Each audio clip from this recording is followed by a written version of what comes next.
No,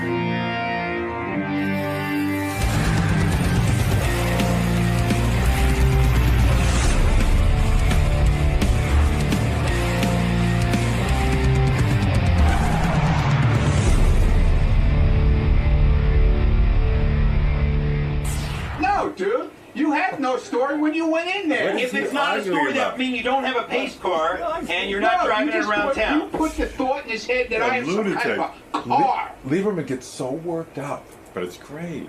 It's the most moronic argument. Oh my and you're God! so passionate about it. Lieberman goes like this. He goes. Yes, hello, Red Gypsy. Oh, good morning, Howard and everybody. Good morning. I was going to bring up a couple of things, although, Eric just did that. I wanted to say one thing, that I was at AGT, and Ronnie was totally professional. This Ronnie, I got to tell you, he really is insane.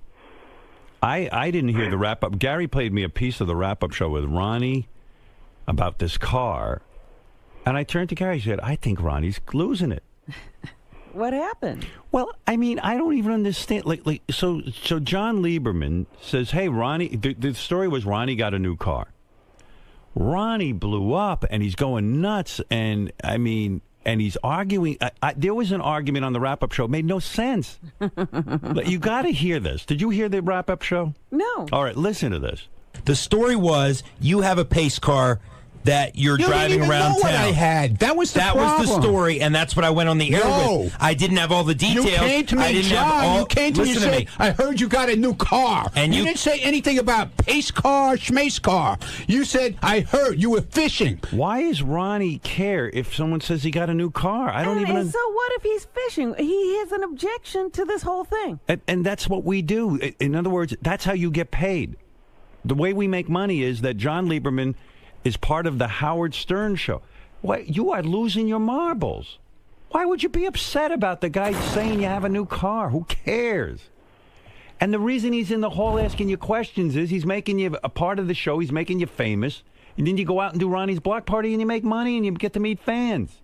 This is all you dreamt of when you were sitting in the car. It's part of making you more compelling. You're going crazy. I lost my mind. I want you to listen to the playback. I lost my mind. I got a new car. You had no idea what the car was. You had no clue what it was. I had from 3 different sources that it was a pace car. Sources so I went on the air with it, and then you confirmed it. So what's the issue? What's the issue here? There's no issue. The issue was I confirmed it myself later on. You had no story when you brought it up. You had no story, John. Ronnie, you're almost like, I can't get through to you. It's like you don't have a normal brain. I have a normal brain. Listen to me. When you report, I confirmed the story with 3 sources, and then with you yesterday, by blowing me off, you confirmed it. No, I didn't. You said... I said nothing. What did you say? I said to you, I don't know what you're talking about. And then when I kept questioning you, you finally said, yes. What did I say? I have a car. We're playing the clip today on the news. I didn't say what it was. It corroborated what I had from 3 other sources. For 20 years already. So I went on the air with it because I was confident in the story. I had it from enough people. No, you weren't confident because you didn't know what the car was. Doesn't matter. I knew it was a pace car, and I knew you had it at home. Dude, why do I need to know the year? You're coming in with having them bring in different pictures, different colors. You're telling me the car's orange. You're telling me the car's pink. You had no clue. The structure of the story was true, and I stand behind it. Well, good. You stand behind it. I think it was bullshit. You don't. How is it? So it's not true? It's true now. Thank you. I said it was That's true. it. I said it was true afterwards when Howard asked me. I said it was true, not to you. Do you hear this argument? What are you doing, Ron? I don't know. And I was going to say to him yesterday, you got to calm down. You get upset about everything lately. And then he starts attacking me. He says, Howard likes his electronic devices. Yeah, I do. And if they ask me if I got a new one, I'll tell them. I don't listen. If Jon there's a difference between walking around and you got a new phone, right? And there's a difference between driving around in a car that stands out a lot, and I don't need people knowing it's me. That's all. I don't need people bothering me. You got a Why would car you have that a people car will look that's all at, now you don't want them to crazy know and it's not you? want people to see it. Yeah, they'll Why did see you- it, but they don't have to know it's Ron, me. They don't have to know it's Ron, me. why buy a car that draws that much attention? Oh, here he is. I don't Oh, want to there's deal Jon with him. Lieberman. I don't want to have to deal with him now. You don't? Why don't you care? Let's I get can't this- stand him. Why? I can't stand the man. But Ronnie, he's part of the show. He's doing his job. He's a shit reporter. Is this on right? Yeah. You don't even know how to put a microphone on. It's on backwards, you idiot. Oh, dear. This is a different one than I normally use, Ronnie. boo-hoo. It's different than he normally You uses. have become such. You're an ignoramus. You don't you're- know what and you're you're an speaking idiot. about. You came up to me in the hall about 5 minutes ago. You say, I know who your sauce is. I know who your sauce is. It's a source. Yeah. I said source. You didn't No, you ask say Richie sauce. Wilson. Oh, ask Richie Wilson. What is the story with this car? Play what I did to him yesterday, how I made him blow up. What do you Play mean? that. What is that? This is it, no? When I said he was a shit reporter, how he went ballistic. Well, here, I mean, I'm in the middle of the Ronnie argument. So That's what's what I'm the bringing issue? out. You're That's what confirming my that's story. no, dude. You had no story when you went in there. If it's not a story, that would mean you don't have a pace car and you're not driving it around town. You put the thought in his head that I have some kind of a car. I don't know. I don't know which part you're talking It's about. right towards the end. I think that's all I have. They give me clips. Oh, he went crazy. He went I did not go crazy. What I his was eyeballs saying were to you, bulging. Ronnie, They were falling out of his head, dude. I was making. Listen, let me explain this to Ronnie. The reason we hired him I don't care. is because I don't care where you hired Yeah, but him. you're working. I don't here. like him. Yeah, you don't. You don't have like to you. like me. I don't you like don't you. have to like me, but you can politely say no comment. But you see, when All your right. reaction Wait a is minute, so wait a minute. out of bounds. That's all I have to say? Sure, you can No say comment no comment on any story you come to me with. You from know now what? on. I just don't I don't understand. like you. So if it's about Ronnie's block party, Send okay, Lisa. promoting. Send Lisa to me. I love Fine, Lisa. I will send Lisa. Fine, no more block party stories. Okay. And you know what is out of bounds? I've never What? attacked you in terms of your security I job. was just fucking with you I like have everybody never- fucks with me. I have never Hey, personally attacked sorry. you. You're and work then on the May I Stern show. please You finish? work on the Stern show. Take your fucking medicine like I do. Are you kidding me, Mr. Hypocrite? Take your medicine. I take it all Ronnie the time. doesn't know what hypocrite means. You explain it. No, Okay, I don't. sorry. All right, go ahead. Sorry. No, I'm stupid. Yeah. But I'm fucking stupid. you attacking my reporting is ridiculous, and I'll give you an example. Don't look There how are a number defensive you because are. You sound like me now. when I go up Go to ahead. Gary, and I ask him a question, he Yeah. is forthright. I say, Gary, I Because heard. all the stories you do on Gary are... No, because Gary's running for park recreation there. Gary... Let me give you an example of a story I did yesterday that Gary didn't want reported. I say, Gary, I heard you were in a car accident. I had Ooh, two really? sources. What happened? I had two sources What telling me he was happened? in an accident. And you How know what come you Gary killed does? it? How come you killed the story? It was on the air yesterday on Howard 100 News. You don't listen? No, I hate the news. Oh, so you can criticize, I don't but like. you don't listen I don't to like what we the do? stories. I don't like your stories. Okay. I only Ronnie, listen to you Lisa's stories understand- and Shuley. They're the greatest. You know what? reporters. When we Shuley's even awesome, Scott man. DePace, Shuley is even the best Scott reporter, DePace, man. He's even funny when he does his stories. What about even Scott DePace? DePace, Yes. when I confronted him yesterday about some allegations that I've been I know hearing. what you're talking about. There was this TV camera was supposed to be covering him. He was having a meltdown about something, and he had the cameras turned off. He's instructed people not to shoot his picture. There are a lot of things. I got word about. Don't this, shoot and him when I'll- he's leaning back in his chair either. And I will take this Don't up with do that. Scott off the air. Hey, bring it up because, dude, there's no truth to that. Let's go. Howard. Well, here are what my sources say. My sources. Here he goes again. I have multiple sources. Oh, I know around you here, do, man. and I protect them. That's Yeah, why I you get pay these him stories. probably. Yeah, you I fucking pay them. Little informants. Little Yeah, because I'm not spending my little money on pace jackasses cars. that you fucking run around chasing after. Howard, what'd you here's find what's out going today? on. Can I You say little something? fucking spies. But can I say something to Ronnie? If you don't want to be noticed in your car, don't buy a pace car with writing all It's over a collector's car, okay? Yeah, but if you don't Leave want me to be alone. noticed, why? I don't bother you with what you do. Why do you There are have a lot to of other bother me cars what you I can do? collect. Why does that bother you so No, much? I'm saying the logic there that you don't want to be There's on the guys news. with 50 cars in their garage that collect cars. No, but I have one. I have no It's problem. a crime. I But know. you I'm see, you don't want to sorry. ask John asking about your car because you don't want to be noticed. That's a car that you get noticed in. I'm sorry. I mean, you're going to be noticed in Dude, that if car. they don't see me and they don't know it's How are they me. not going to see you? There's glass in the fucking car. They can look in and see the glass you. is tinted, okay? Just like when you get in a car. It's not the glass, that tinted. Oh, They it can is. see through the No, front. Is it legal? Oh, Jesus, here we go. What is that, Scott? It's a convertible. Oh, Gary. Yeah, okay. Do I have to put the top down, Gary? Do I have to? But you will. Do I have to put the top down? You don't care if people see you in that. Oh, stop it now. You're Stop looking it. for attention. That's why you get a car like that. Oh, please. Okay, why have a convertible if you're not going to put the top down? Right. Yeah. Okay. Yeah. Here we go. I had to get rid of my. I had a convertible once. I put the top down. A guy jumped in the car with me, and I said, perhaps I shouldn't have a convertible. But I said to myself, it's silly to have a convertible if I can't put the fucking top down. So you got rid of it. Of course. Now he's saying he wants a car that gets attention, but he doesn't want the attention. Yeah, he didn't want attention. You better do a follow-up story on Yeah. that. Oh, we already got it. He already said that he'll refuse to tweet out any photos of the car. Right. And he wants to know who my source is so that he I know can, who your source You is. absolutely Who is do it? not. I ain't telling. Who? I know Why who it are you is. not I know telling? who it is. 3. Name I them. know who they are. Name the 3. I know exactly Name who them. they are. Name one of the 3. I know one of them for sure. Who is it? I'm not telling you. Why? I'm not going to rat your rats out. I won't rat. What? Why won't you? I'm not going to rat your rats out. Who do you think You is got so- rats all over the place. Yes, Yeah, I know do. you do. Yes, I do. know you but do. And why- they're why- watching you. Yeah, good. Let them watch me. Who gives a shit? Let them watch me. You give a shit. Look at you.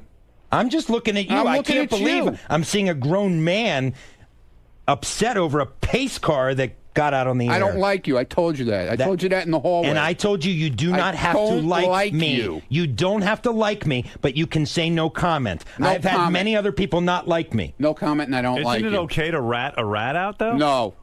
And give your idea on who it might be? No, Why? Why are absolutely you not. protecting them? Why should I? You're protecting his source? Because I'm not like that. Thank I don't you. rat people out like he fucking rats people I out. never rat people Yeah, out. okay. I never give up my sources on anything like this DePace thing. Let me tell you about this DePace thing. Go ahead. I have people running. Everybody knows about that. The whole hallway knows Yeah, about well, what he's went got down. a report on that. I What have do you people know about it? I'm not saying anything. It's All right, not so my. let It's John not my say it, business. What we have You know what, confirmed Ronnie? is this. You would make this show very successful. Yeah. Ronnie, you don't understand. We need information so Okay, that we good. can have a show. All right. Well, then let him do it. Let him be the rat Well, ass. here we go. Scott DePace, Shit reporter. according to multiple. According to multiple sources. Sorry, I heard the Stinks. shit reporter comment. Stinks. You're a terrific reporter. Don't listen to him. Stinks. Could I please get this Yeah, story go ahead. out before I really have to take action? Oh, ooh. Is that a threat or a promise? No, I'm talking to Howard. Go ahead. Excuse me. Be my Go guest. ahead. Multiple sources, Howard, say that Scott DePace Multiple has sources. set rules in the Howard TV control room. I heard he that. must be notified when he's being shot by a camera Yeah. because, in part, because he doesn't want any unflattering images of himself on the Howard TV behind the Here's scenes. another For guy example, who when doesn't he's understand how we make a living. For example, when he is sitting back in his chair. Thanks, Scott, Yeah. for taking the heat off. He doesn't want those moments captured. And in fact, I have confirmed he shined a mag light in one of the cameramen's cameras because they were trying to get a shot of him yesterday. Has everyone gone nuts around here? And he called. can I And he say called something? one How are we of gonna his make a living? producers. How are we and he gonna make a called- living? You did call one of the producers back there unintelligent yesterday as well. Is any of it true? Wow. Is any of that true? And I believe it is true. Bits and pieces, but not for the reasons he's bits and saying. pieces. Go ahead. So the first thing is, yes. I simply don't want a camera spying on me. I have no problem with a camera when I. Me neither, asshole. Well, none of us want a camera spying. So all I requested was that they let me know when they're shooting and when I'm in the control room. I'm in the control room doing my thing. Yeah, but something went down that would have been good on Howard TV. No, not once. I What simply was the said event? I want to know. Now listen. So no, let me explain to you. John, what was the event No, that let me he explain. boycotted? Let's hear, Howard, with all due respect, let's hear never- what he says so that I can contradict it with facts. On the life of my kids, I never told them they can't shoot me. Never once. But the other day they couldn't shoot you. They could too. They have to inform no, you. all I said is just let me know. So it went, a couple of segments went by when all of a sudden I look over my shoulder and there's a camera there and I'm like, hey, can you just let me know? So then apparently, so they were letting me know, but it wasn't loud enough. I wasn't hearing it. So I said, well, can you tap me on the shoulder or do something so that I know you're shooting me? And that was the whole controversy. But I thought there was something going on that was of particular interest, and the guys were afraid to pick up the camera because they couldn't alert you during it because you were having a meltdown. Yesterday, my switcher was melting down. I'm doing all this stuff, and you were yelling at me because there was shit in the monitor. Right. Rightfully. Was that the incident? No, there was another incident as well. During when tell Lee to get in here. When Kelsey, the woman with the large breasts, came in, and there was the jumping jacks incident back in Howard TV. Right. My sources tell me that Scott told them not to shoot it, and in fact yelled at Greg Carmel, the cameraman, for documenting the event when he was just doing his job. That's a lie. That's libel. Well, then let's get them in to court. Then let's get them in here. That person is. I have a flat-out lie. The only reason I did it was because there was a camera. Are you censoring what is being shot of yourself? Never once. No. You're not censoring. Can I ask a question? I got a question. Not that I'm aware of. Scott, if you get into an argument with somebody, somebody doesn't have time to tap you on the shoulder, but it's interesting. Will they get in trouble if they shoot it? No, I'm talking about that is not what I'm talking about. I'm talking about when I'm doing my job and over my shoulder there happens to be a camera there, and not when I'm arguing with someone. That's of course fair game. Nobody shoot it yesterday when you were having this huge argument in the hallway, and Jason went out, and everybody was afraid to shoot it because they were told they can't shoot you. What is this? All right, listen to me. Listen to me. Yes, Doug, what do you want to say? Bring one of these people in here. Is this one of them? That's one of them. No. I'm actually going to defend Scott. Listen, let me say something. Never mind your defense. Here's what I'm going to say. Well, I'll tell you what I got to cut through the bullshit. He's not interested in that. Everyone, cut the bullshit. None of you are superstars. I am a superstar. You are not. The reason people know your name is because of me. Why do they know your name? Because we make everyone part of the show. You don't pick and choose what you can be part of. Get the cameras on and let's go, baby. Can I just tell you what happened? Jason saw this fight, part 2. Now, I don't know why John, the great reporter, is not reporting that he has this all on. He was in there with the microphone. They had part 1. It was all on camera. It was all on. He recorded it. So they picked it up in the hallway after the show, and I guess there just wasn't a camera around. On my camera, why don't I have the tape this morning? I don't know. In other words, if it were anybody else, you'd be Gary. You're not going to believe this. Jason and John Hine had a huge fight. Here's the audio. Good point. Why is it not being we shown? can. I think you're going to be bored. Is there an edict, Doug? Why didn't you do this? Is there an edict? I did the story yesterday on Howard 100 News with Lee versus Scott. But is there an edict that Scott cannot be shot in unflattering positions when he's leaning back in his chair? No. Well, I don't think I want to be shown that way, and if I knew a camera was on me, I probably would straighten up. Of course, I'm not an idiot. And that's the point here. The point, what Gary is saying is, cameras can shoot Gary ad nauseum, but you are putting rules on what cameras can show. Well, if that's true, then tell Gary to turn that camera on 24/7. I want to see what he's doing in his office. It's on all the time during the show. No, it's not. He hits a button and it goes on for 10 seconds. That's after you fucked me last year. But also, every day I'm here. All right. Lieberman, you got this one wrong, pal. I did not get this one wrong. I totally stand by this. All right, as long as it's straightened out now. Yeah, sort of. Everybody's a superstar right here. Ronnie doesn't want to be asked questions. Yeah, they're all going no access. No access. No access. We won't have a show anymore. Never said it. Lieberman, good job. Thank you. Bullshit. Good job. Bullshit. No comment. Scott. Well, I got King of All Blacks wants a comment. Thank you, Red Gypsy. King of All Blacks, yes. Yeah, Ronnie and a couple of other people up there, they want to be you, right? But without the criticism, right? They just want to chill and be a superstar, but they want to be you, because it seems like you don't get any criticism from people, right? So they want to be like you, right? And what's going to happen eventually is they're going to grow a hatred to you, right? King's on track with this. Yeah, I'm always on track. Not always, but this time you are. Yeah, I was like, boy, he's making sense. Yeah, I mean, look at this guy. All of a sudden, he's making sense. How's my phone sound? The phone is that great. It's not great. I don't know why, but thank you, King. All right, Mark, you have the last word on this, and then I really do have to take a break. And then we'll do a nude workout and a lot of other things, Robin. If you can undress during the commercial. Yeah, okay. Yeah, smart. Everybody else, too. Yeah. Not just you. What is it, Mark? I love you, Howard. I got to say, Ronnie seems to be a bit insecure. I think he realizes he might be in over his head, and he's pedaling desperately to try to keep his head above water. That might be why he's so offensive every time he thinks someone's attacking him. Yeah, he goes on the offense. You're right. I mean, guy says to me, "Did you get a new car?" He's like, "I didn't get a new car. Fuck you, you asshole." Yeah, I mean, but the cursing. You brag about that, wouldn't you? I mean, shouldn't that give him bragging rights? Sure, why not? Listen, Ronnie says Howard has his things. He likes new electronics.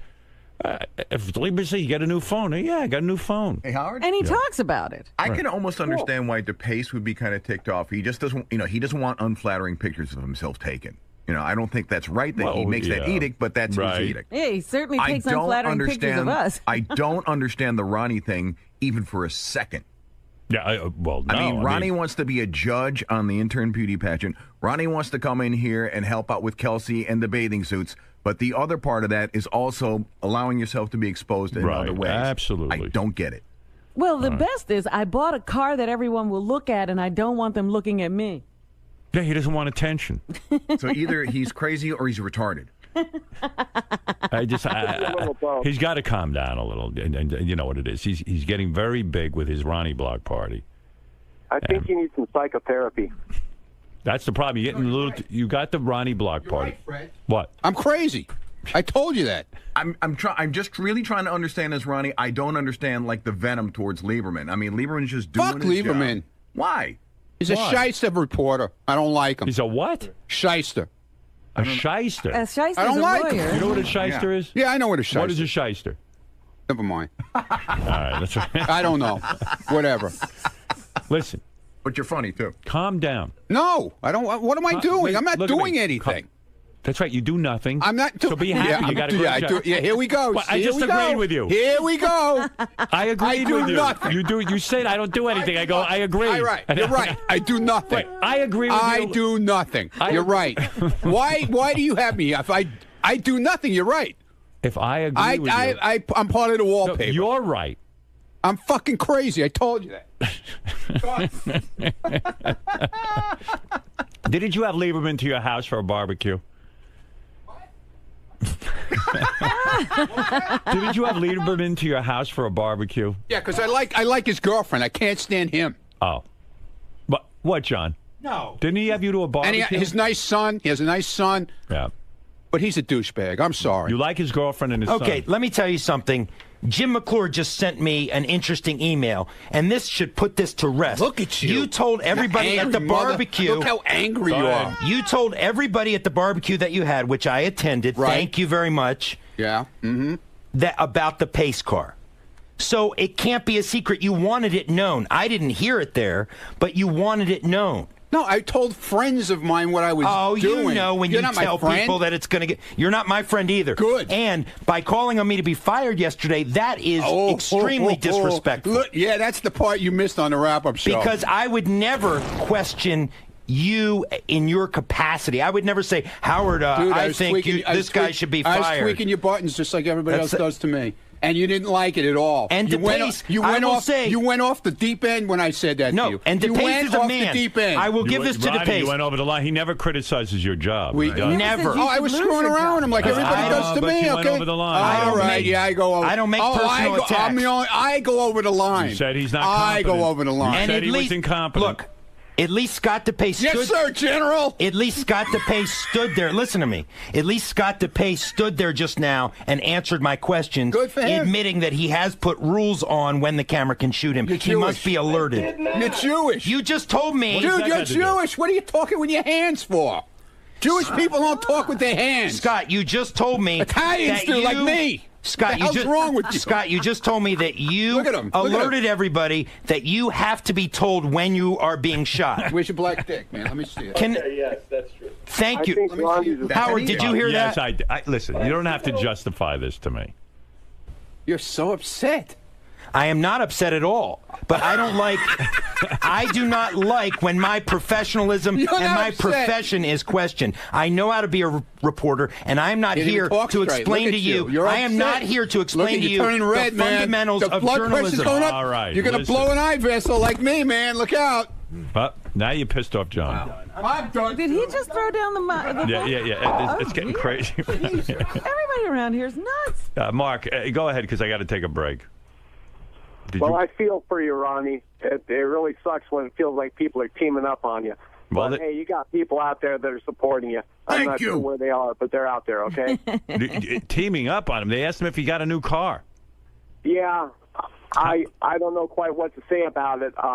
Maybe he's self-hating and projecting it on others. I can't quite. I mean, what kind of question is that to blow up over? Don't you want to know about Ronnie's new car? Yeah, but he certainly doesn't want me to. That's why. But he's driving around in a pace car. I mean, he's not in the Indy 500. That's like waving a flag. I mean, that's like me going out in my fart man costume saying, "Please don't comment on what I'm wearing." It's like skywriting and saying, "Please don't read the note." Right. I mean, what is that? It's like a woman walking out with Band-Aids on her nipples I'm and going saying, to walk "Don't out of stare my at my house. tits." I'm going to walk out of my house naked and then say, "Please don't comment on it." I mean, what is that? Yeah, Matt, go ahead. Yeah, if Ronnie can't handle jokes about his pace car, how's he going to handle all the jokes after Richard blows him?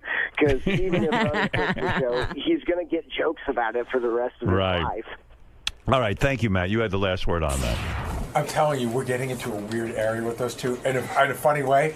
So it's out there. So Ronnie's doing this weird move where Ronnie's just leaning against the wall, and Ronnie's at the far wall, and Lieberman's over here by the green room, and they're just yelling at each other. And Ronnie's like the guy in the movie, like the gangster, like flipping the coin.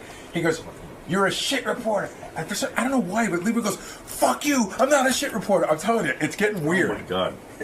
Do they know that? It's completely repetitive, by the way. Like you could go out there in an hour, and the conversation will have not changed at all. Started up again. It's like that Star Trek. But Ronnie has figured. But here's the funny thing. Ronnie has figured out if he calls him a shit reporter, it gets under his skin. Right. But Ronnie can't. We talk about this on Rapid News. But Ronnie doesn't understand how you rile him up to get under his skin. He doesn't. No, he doesn't like me. I go, but you don't really not like Lieberman. You're just fucking with him. He goes, I know. It's very interesting. John, why did you finally crack with this Ronnie nonsense? What pushed you over the edge today? Calling me a shit reporter. I only speak the truth.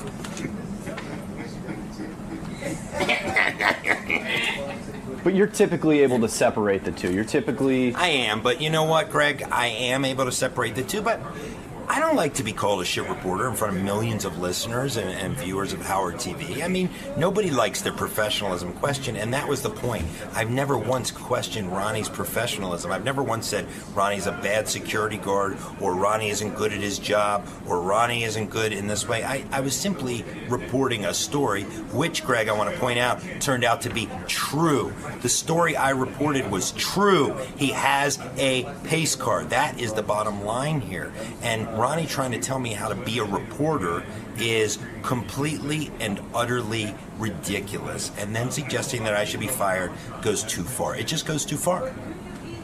What do you think this speaks to? I mean, why would Ronnie take these roads? Why would he go down these avenues? Because... Fuck.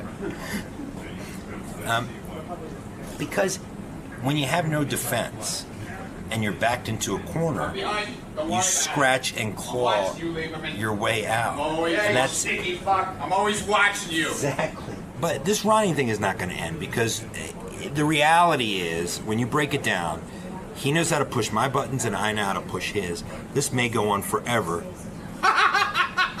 Just remember, I'm here behind you, man. I'm always around. Watch those cupcakes. He's putting on a few pounds with the cupcakes.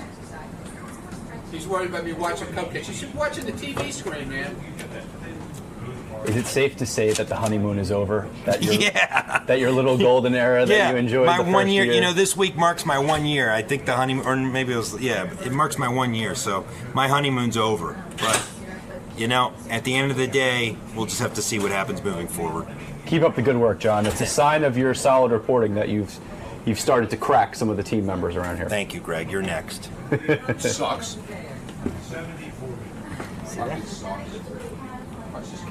Ronnie. Yeah.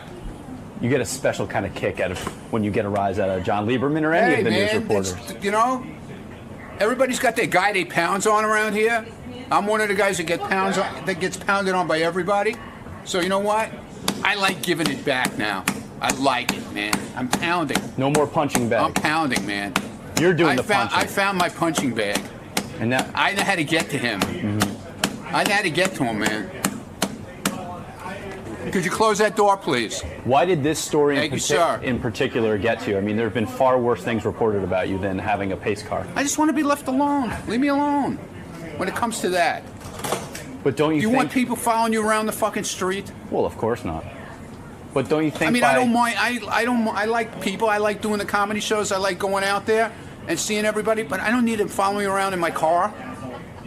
Do you get my point on that? Do you not like Do you get my point on that? I thought that was a rhetorical question. Do you get my point? Yes. That's all I'm asking. Yes. Do you get my point? Yes. Never mind. You're like the rest of them. But why did this story in particular really set you up? There have been far worse things. I just told you. What don't you understand about that? I guess I didn't get your point. What don't you understand about that? Yeah, I guess I didn't get it. I guess not. Have a lovely day, please. All right, Robin, let's hear from John Hein. John Hein, what's on the wrap-up show right now? Scott DePace denies that he must be notified when he's being shot on camera. Yeah, everyone's got rules all of a sudden, but we're going to clear all that up. Edict in these parts. Just keep the... I am the boss around here. Keep a camera on him. That's it. No more rules with it. Everyone has special rules. Tim all of a sudden goes, don't tweet this, don't put this on. This one, Doug Goodstein has the rules. Everyone's got rules around here. This is how we make a living. If you don't like it, you should work somewhere else.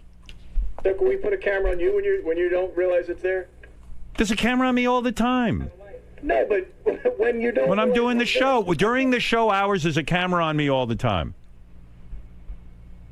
That's it. What do you? I've never once said it can't be. I just want to know when it is. It's on you now. It's on you all the time. Now you know. So how can you not know? It's on you all the time. So, all right, and now you know. That goes for everyone, right? I could just walk up behind him with a camera. Anyone here? Sure. At any time I want. That's what we do all day. What do you think we're doing? What do you think's in the halls with Howard TV? You work for Howard TV. There's a light on and you know that it's there. This is totally hidden. What? Hidden? Get out of here. Scott, when there's a what camera, show do you work the for? studio is not lit, so whenever there's a camera on, it should be a light on. No, that's where you're wrong, Gary, because I can't... You don't see it as a camera? I can't see the monitor. All right, listen to me, Scott. I'm going to explain it again. It's so simple. There's a camera on you all the time. Now you know. I installed my own camera for that. I don't want a camera sneaking up behind me. Hold on. We work on the Howard Stern show. We have cameras on. You work for Howard TV. He's a director, not a... The direct. You ever watch the Academy Awards? They got a fucking camera on them. I'm the producer, and Lieberman's...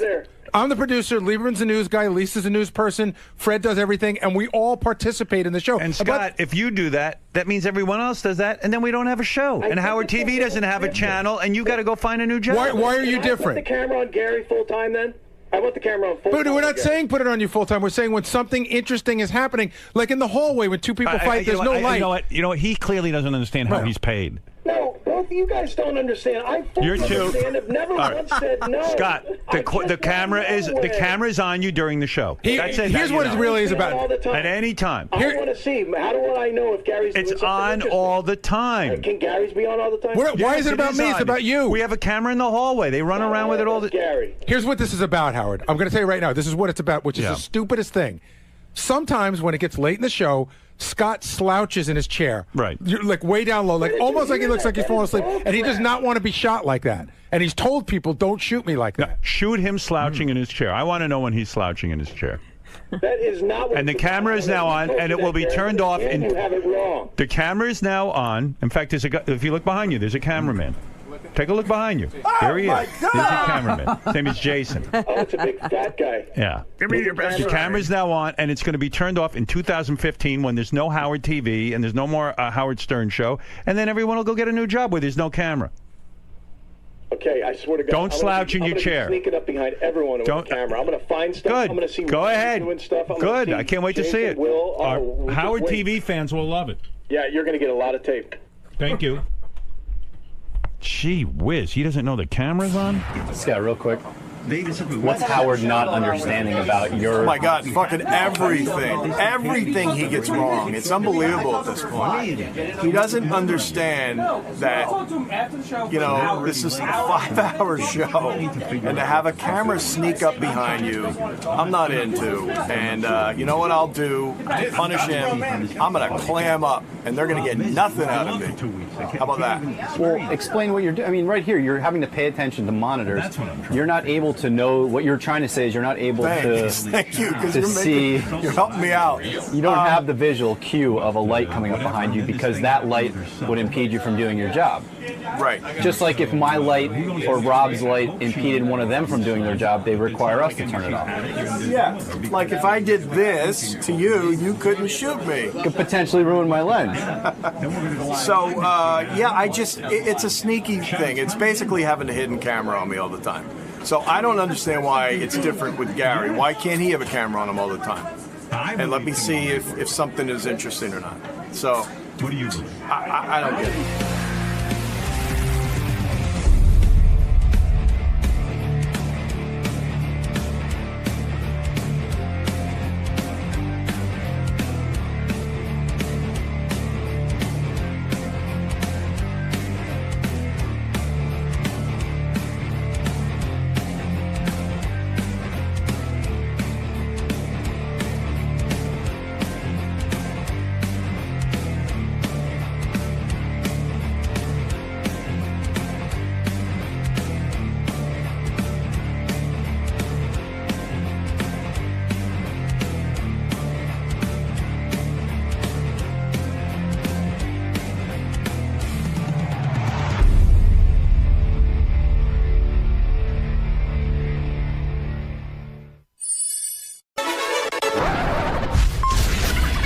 This is a Howard TV original production.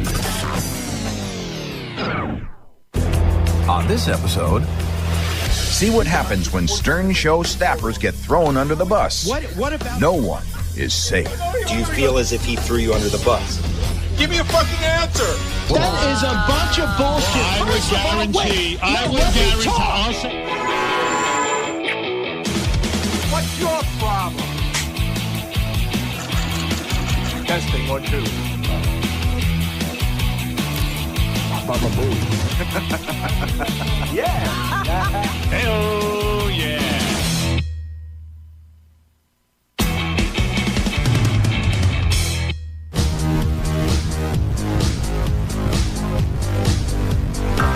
Around here at the Howard Stern Show, under the bus means when somebody goes behind your back, rats you out to somebody else, and then that information gets on the show. When somebody gets thrown under the bus on the show, the damage can last forever. There's feuds that have been going on in the show for years. It's like taking your pal who you're hanging out with. Hey, how you doing? Oh, there's a big fucking bus coming.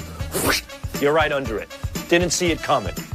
And that's what it is. It's the element of surprise in a scummy way, but funny way.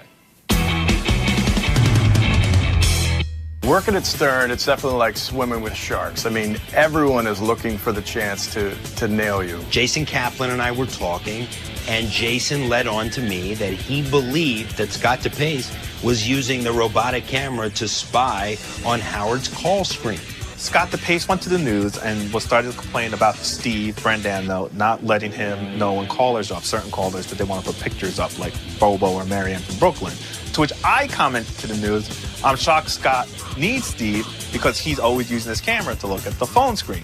A Howard 100 News investigation is raising questions about Howard TV director Scott DePace's use of the robotic camera that's perched behind you, Howard. Scott admits sometimes using the camera to focus on Howard's screen that shows the list of callers waiting on the phone. This controversy started because Scott was mad that Steve Brandano didn't give him a heads up when certain people called so that he could have a good story that you just did. You just did a fine piece of reporting. Thank you.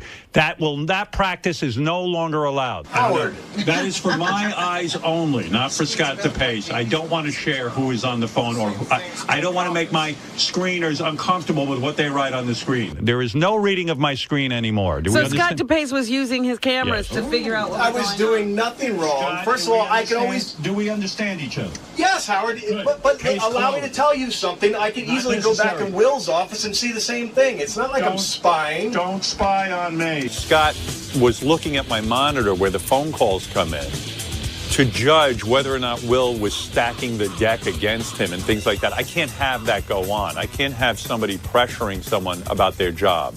No one is to look at the computer screen where I have notes about callers. It's for my eyes only. This is such a... This is such a crap story in the Listen to first me. place. I cannot... he needs to learn.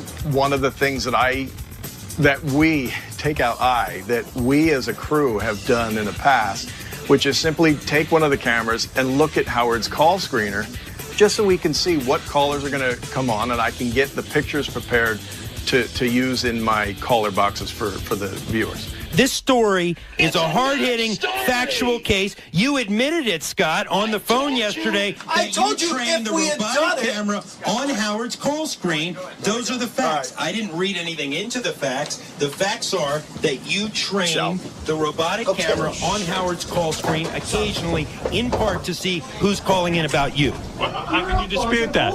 How is that? What about that is not factual? What is, first of all, I didn't hear what half of what you about said that because is I was not running down there. But I explained to you 10 times that if we had done it maybe 10 or 20 times, maybe once I looked. He's using the tools that we give him for the show so he could spy on the show, and that's just not a cool thing. I spoke to the guys who work the phones, and I said, okay, so tell me, guys, how many times would you say Scott has called you because he's seen a call on the screen about him, right, and he's complained about it?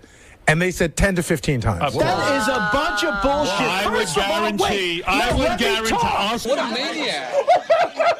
He was like Herman Munster. He's like, no.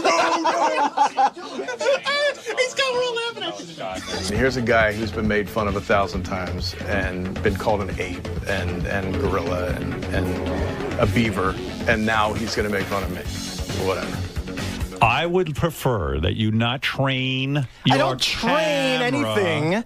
Usually it's Phelan doing it on his own. He started to bring my name into it, saying that, it's mostly me that looks at the monitors, not him. And I guess he was looking for some heat off of him. 9 times out of 10, when I see something on the screen, it's not because I asked to see it. It's because Phelan had done it, and I happened to see it.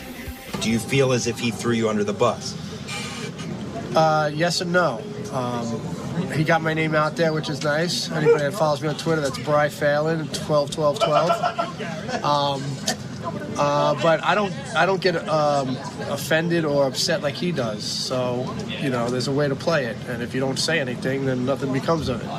When you start throwing your hands up in the air and start banging the studio around like a 5-year-old, then you're going to get called on it. I was interviewing Brian Phelan. Yeah, what did he say? I know what you were interviewing about. Me supposedly throwing him under the bus. I didn't throw him under the bus. I just stated a fact. Okay. Yeah. End of story, right? It's your ass. You're getting run over. Phelan's just waiting for another bus, all right? It'll come to him. Don't worry. But take it like a man. I missed what he said. He said, I can't wait for Scott to find out Jason leaked the story.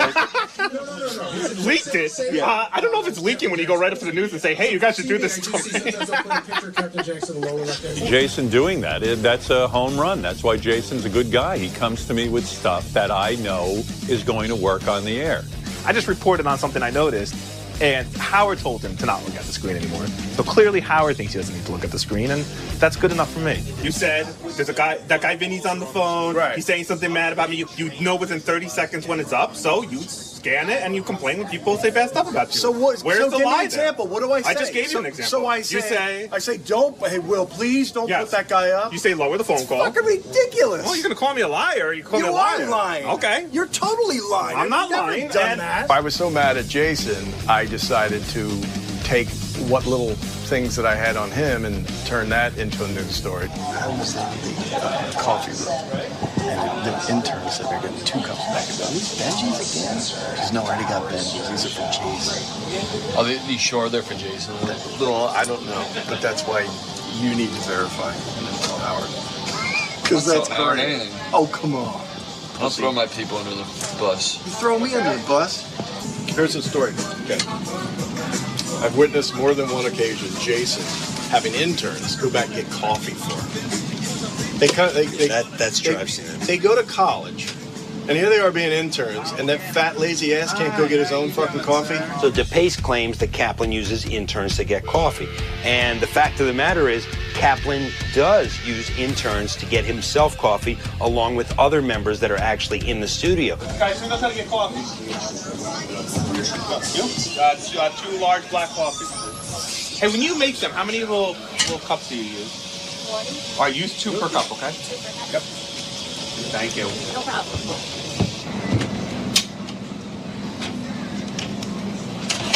Hey, man, you checking in. Thank you. Do we want on my desk? Thank you. But then what happened was DePace took it a step further and said, I'm not sure that Kaplan's boss, Gary, would feel very good about him sending interns out for coffee. So, of course, then I go to Gary, and it backfired on Scott. You're Jason's boss. What are your thoughts on Jason having interns bring coffee? Well, my first thought is what goes on in my office is none of Scott's business, so he shouldn't comment on it. And I know that they send interns out to get them breakfast every morning. So, you know... he should figure out how to direct the show instead of figure out what Jason's up to. This is part of this escalating war between Jason and Scott DePace. Scott was also claiming that Jason is misusing his power by sending interns to get coffee for him.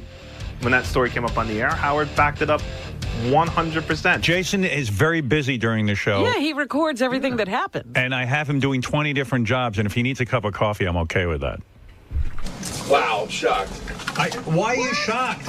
He has time during the commercial breaks to go get a cup of coffee. No, he doesn't. I think it's just ridiculous that a grown man with, although he is a fat guy, who can't walk 25 feet to go make his own coffee. He's obsessed with me. I know. He's obsessed with me. You've been trying to tell him, get me in trouble for everything possible. You're obsessed with me, Scott. Tit for tat, then Jason, fat fuck piece of shit, then tried to get me in trouble for working on my Video Caddy website at work. Well, Scott, you were right. I send the interns to get coffee in the morning. For Fred, Benji, for myself, sometimes for other people here, sometimes for the guests. It's part of their job. If we want to go down this road, I can certainly start reporting some of the things that Scott has people do. Why don't you ask Scott DePace about how many hours at work he spends working on the Video Caddy website? Jason Kaplan went on the record to suggest that, Howard, you should get a piece of the company because the work was done on your time and your dime. Scott, is that true? Howard, we've talked about this in the past, and if it happened once or twice, that was it, and we've already talked about it, so this is an old story. I have not worked on a website in a year. When someone pisses me off, I don't generally talk to them it takes me a few days at least. In the case of someone like Jason Kaplan, who's thrown me under many times, at this point, I still don't want to talk to him, and it's been a couple years now. If you want to come back and say something else at me, I'll come back with something else. My back pocket is huge, like everything on me. And I got lots of stuff in my back pocket on everybody. Everybody. I find myself, for the most part, to be the one throwing people under the bus, although I don't like to do it that often, but... when I have a tidbit, I'll pass it along to Howard. I went to dinner with Ronnie almost 2 weeks to the day after the party with Ganji and Richie Wilson. Right. And we were talking about the party. Right. And he was like, well, I said, we put a clip reel together. We pulled a bunch of clips.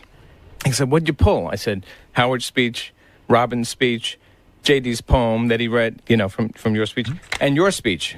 And he said, what the hell are you talking about? I said, don't bust my balls. Stop it. I didn't make a speech. And he was dead serious. Do you not remember you made a speech at the party? I was there. I remember doing the thing with JD. That's what I remember. Wow. Whatever I said up there, that's what I said. All right. I knew I gave a speech. Did I remember every word of it? No. This is a man who took me from a limo seat. I've sat in a limo in a broken down limo car. And this man took me. This was a social, non-work event at a restaurant in his fucking town that he invites me to. And then he throws me under the fucking bus like an asshole. He doesn't know he made a speech? He wasn't goofing on us, and he thought we were goofing on him. There's his speech. You don't remember? Are you excited to hear your speech on the show Monday? Dude, you're never safe. You're never safe. There's no such thing as safe. It's like constant. It's a constant TV and radio show. Constant. On Howard's computer, one-way instant message system that we get to send Howard notes on. And a lot of those notes are, hey, prank phone call on GP1 in purple. And so what we'll do with this is Richard and Sal come back and tell us, hey, this specific prank call is on this page in this color. So Richard and Sal put up a bit. They let me know the bit was up there. I put up a note for Howard. We did go out on the street and ask people about Gaddafi, and there were several women who actually were upset that he was gone. I mean, I can't imagine. It was wild, right? Let me see. I'll play it for you. A lot of times when Howard's talking about something, we'll put a bit up. And if he doesn't get to it soon enough, we take it down because a lot of the pages are congested. You put up a sign, GP1 in white. There's nothing in white. Is this Scott's problem? Is this Scott's mess? I don't fucking know whose problem it is. I don't know. It gets me annoyed. Howard calls for the bit. I'm not looking at my computer screen. Gary yells out for the bit. I yell where the bit is. It's in GP1 in yellow, whatever. And the bit is gone. So everybody's confused. Mass confusion. Who put the fucking note up? Give me a fucking answer. Richard put the note up. All right, so where is it? Column 2, GP1 in white. GP1 in white is Ronnie Munn inside the actor's studio. GP1 in white. Is Ronnie Munn, so we don't know what that means. I don't know. I didn't come in here. Let me get Richard. Hold on. I need to know who put a note up. I need an answer. Richard. All right, so someone's got to answer the fucking question. Gary was really pissed. It's kind of like at the zoo when you taunt the apes and they go crazy and get really angry and start throwing their feces at you. If Gary hadn't already taken his morning shit, I think he would have shit in his hand and threw it at me and Sal. I'm screaming and yelling and nobody's answering. In other words, you put a note up and then nobody knows what it means. You're telling Howard Gaddafi bit and it's Ronnie bit. So it's, I don't understand. Here, come here, look. Right here, Ronnie Munn inside the actor's studio. So what does that have to do with the Gaddafi bit? We had a Gaddafi bit up before and he didn't go to us, so we took it down and put this. I know, but now, why? I don't understand. If you put stuff up, leave it up. Let me be the final decision on it. I would have taken the bull. Maybe I would have taken it down, but I'm taking shit for something I didn't have control over. I'm the one who's going to get yelled at. Howard, what the fuck is going on? The answer is I don't know, and nobody can answer me. What do you want? Before you know it, I look like an idiot. Rich looks like an idiot. Gary doesn't want to look like an idiot. He runs into the studio and he makes Howard aware of what just went down. I want to explain to you, by the way, what went on before, because I lost my voice because I was screaming. Richard and Sal put up a note that they had these Gaddafi things, right? Then they were up for like 45 minutes. I guess you didn't go to them. So then they were up for 5 minutes. Well, whatever it was, for some reason, you didn't go to them. So Richard and Sal put something else up and they took them down. And I go, why did you take it down? You never take anything down. Listen, we got to have a fucking meeting. I talked to him about it. The second they put something up, I can't respond to it. It's in my head that it's there. So they said, if they put something up during, they have to leave it. I said that to them. And I said, why did you take it down? And Richard goes, we were out of colors. I said, fucking, there's a million colors. Oh, come on. So I talked to him about it, but I wanted you to understand what happened. It just makes me sound like a fucking idiot. I mean, they've never taken anything down before. I don't know what the rush was. The page wasn't even full. Oh, there was nothing on the page. And then I go there and it's not there. Here's the difference. I want to know what happened Howard wants to know what happened. Somebody says something in the office they don't want people to know and somebody repeats it back. That's throwing a person under the bus. There's a huge difference. Once I know it's up there, I'll get to it. I might take a half hour to get to it. I might take an hour. I might take 2 hours to get to it. What is the rush to take it down? So once you put it up there, leave it there, and then take it down after the show if I don't get to it. When we screw up, it hurts. It hurts big time. Just to keep this from happening again, when we put a song or anything up for Howard to play during the show, we don't take it back down until after the show. The great thing about having TV cameras here at all times is it no longer is a matter of hearsay. There's actual video evidence that somebody did something stupid. So Gary and Howard were talking about how Gary botched the vacation schedule and he miscounted. I'm in a phone conversation the other day. I go, Gary, okay, if we work this week and we work that week, blah, blah, blah, blah, blah. He goes, both. Okay, now you have to be quiet.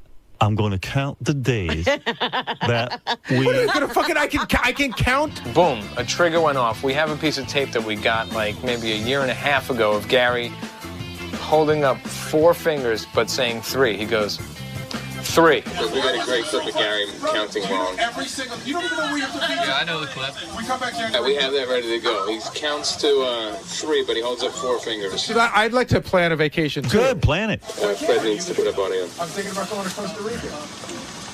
Howard TV has a funny clip of Gary counting wrong. What? Yeah. Let me hear that.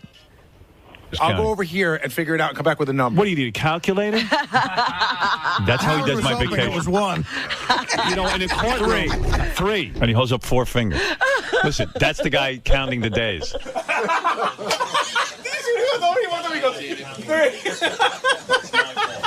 do I like doing this stuff? No, but is it part of my job? Yes. And Gary would have done the same thing to me, I'm sure.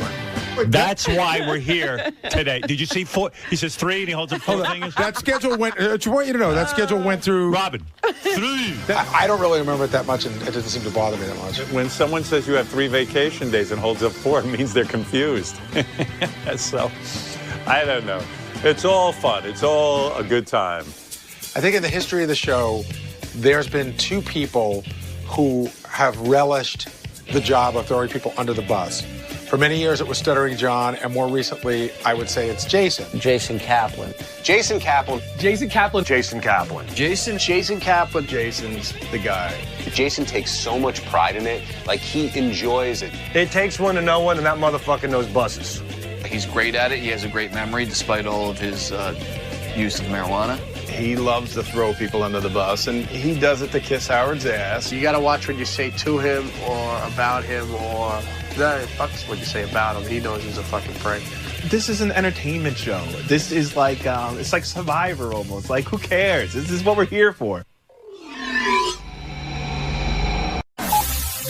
This is the best of the wrap-up show. A recap and behind-the-scenes look with John High and Gary Dell'Abate. The best of the wrap-up show begins now. Hey everybody, it's Shuli, and on Monday's wrap-up show, tensions were running a little high. People came in, were already planning their escape for Tuesday and Wednesday, and Howard called them out on it, and I jumped in as well. And some feelings were hurt. People were on edge. They were not happy with me, and I had to go into the wrap-up show and defend myself for trying to be funny on a comedy show. Go figure.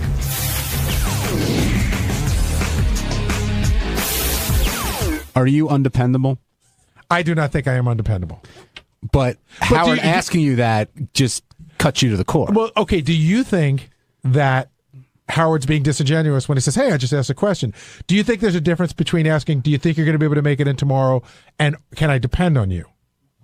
Do you think can I depend on you is a bit of a loaded question? Yes, I'd absolutely. Right. Yes. And we all knew it, but apparently you didn't know it. No, I did know it, but he's like, what do you mean? What are you talking about? And then well, I'll there's a guy up on the board that take the call from number 7. Oh, I just took 4, so hold on. Oh, that's okay. That's okay. Chris, you go first, then we'll go to 7. Chris in Connecticut. Hey, Chris in Connecticut, how you doing? Hey guys, great show. Listen, Gary, I think Howard and Robin are a little out of touch with things, and I understand what you're saying. You want to be there with your family. There is stuff that you can do. They have people that can do that stuff for them.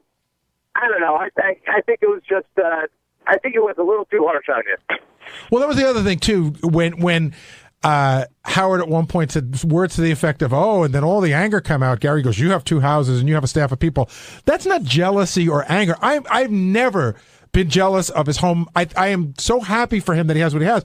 I'm just saying you have options that I don't have, so don't compare us. So this is one of those weird things, and I'm talking as a Howard Stern fan, not as an employee, where I disagreed with every single thing that Howard said to you about the hurricane, and yet enjoyed every single second of it. I mean, I was laughing. I felt bad for you. I came and talked to you, I think, a couple different times, but oh my God, was that funny? Even though I thought he was totally wrong in what he was saying, it was still great. Yeah, that's Sorry. that's what we talked about last week.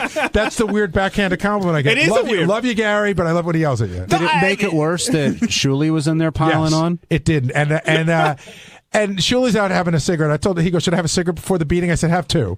But because I think there's a line of people who want to beat up on him. But when you sit in the studio, yes, it's your job to be funny. Now, I didn't think everything he said today was being funny. I thought at times he was piling on. And even if you are being funny and you are piling on, you can't expect to walk out of the studio and act like it didn't happen. When you go in there, you're saying, all right, I'm going to fuck with Gary. And if there's repercussions, I'll deal with it. But Shuli wants it to be like, what do you mean, man? What are you talking about? So, first of all, the funniest thing that happened was after the show, you asked me, Shuli, if he was going to have time to come down to the wrap-up show. I didn't. No, Shuli always has time to come down to the wrap-up I didn't. show. He just said, do I have time for a cigarette? Even before? when John doesn't have time for Shuli to come down to the wrap-up show, he finds time to come down to the wrap-up show. You know, I thought Shuli was brutal to you, and some of it was funny, and some of it was, I can't wait to see what's going to happen off air between Gary and Shuli, like if there's going to be tension there. But there is something to be said since Shuli's not here to say like, hey, he's auditioning for a job. I would imagine that's fine, but you can't blame it all on, hey, I'm trying to get the job, so I made you look like a piece of shit. And I said to John, it was a lot like the kid in school who accidentally does something right that the whole class did wrong. So he accidentally decided to take the room, probably because he just doesn't want to be home. And please, first of all, is there anything more embarrassing than Shuli gloating about the fact that he left his wife and newborn baby at home? I mean, forget Howard for a second. He kept pointing out to Howard, oh, how cool am I to be at the hotel? That's what I'm saying. You know what, Shuli? I don't think you look that great. He goes, hey, I'm going to be here. I'm the good guy. And I found that annoying. And Shuli, in all fairness, is not a homeowner and never has been a homeowner. So doesn't Shuli, I think he rents, correct? I don't know. Hey, John, we're trying to see how long we can go without you talking on your own show. It's okay. You're doing great. I think he rents a house somewhere, right across the river. So if a tree falls, he's like, go pick up all my shit, let the water come in. It's not my headache. Will was. I'm going home after the show. I'm trying to get a car service to go home after the show because I will not be able to relax tonight thinking that my wife is home scared. Even if it's just listening to the wind and being scared, I can't hack it. And Will is very much undecided. And I told him, I go, when you get a call at 1 o'clock in the morning that a tree branch came through the window and your wife and kid are screaming and they need someone just to comfort, forget fixing this shit, just comforting them. Well, you're gonna feel like garbage. And but that's a huge point. Yeah. Because so Robert's like, what are you going to do? Cut a tree down? I'm like, no, but maybe I can help my family from being scared shitless. Right. You want to be there for them. Right. And Jason, you're right. But Will also is thinking, am I not dependable then? Am I letting the show down because everybody else is coming here and braving whatever they're braving and staying in the hotel in the city? Who's staying in the hotel? Everybody who came in. No, we all. Oh, no. I don't know who's staying in the hotel. Shuli. Shuli's the only one. And Tim lives in the city. Tim lives in the city. I think Brandano's staying. Yeah, he's staying. Yeah, but he's got nobody. JD and I, and that's true. JD and I have you have nobody. each other. Yeah, exactly. I think the question is who with the family is staying in tonight? Nobody. Can I just tell you, if I didn't have a wife, holy shit, Tim got us sweet fucking hotel rooms. I mean, 30th floor suites with huge beds and internet. Yeah, in fact, I almost came in last night and I told Janice this. Why don't you bring Janice in? It would be more fun.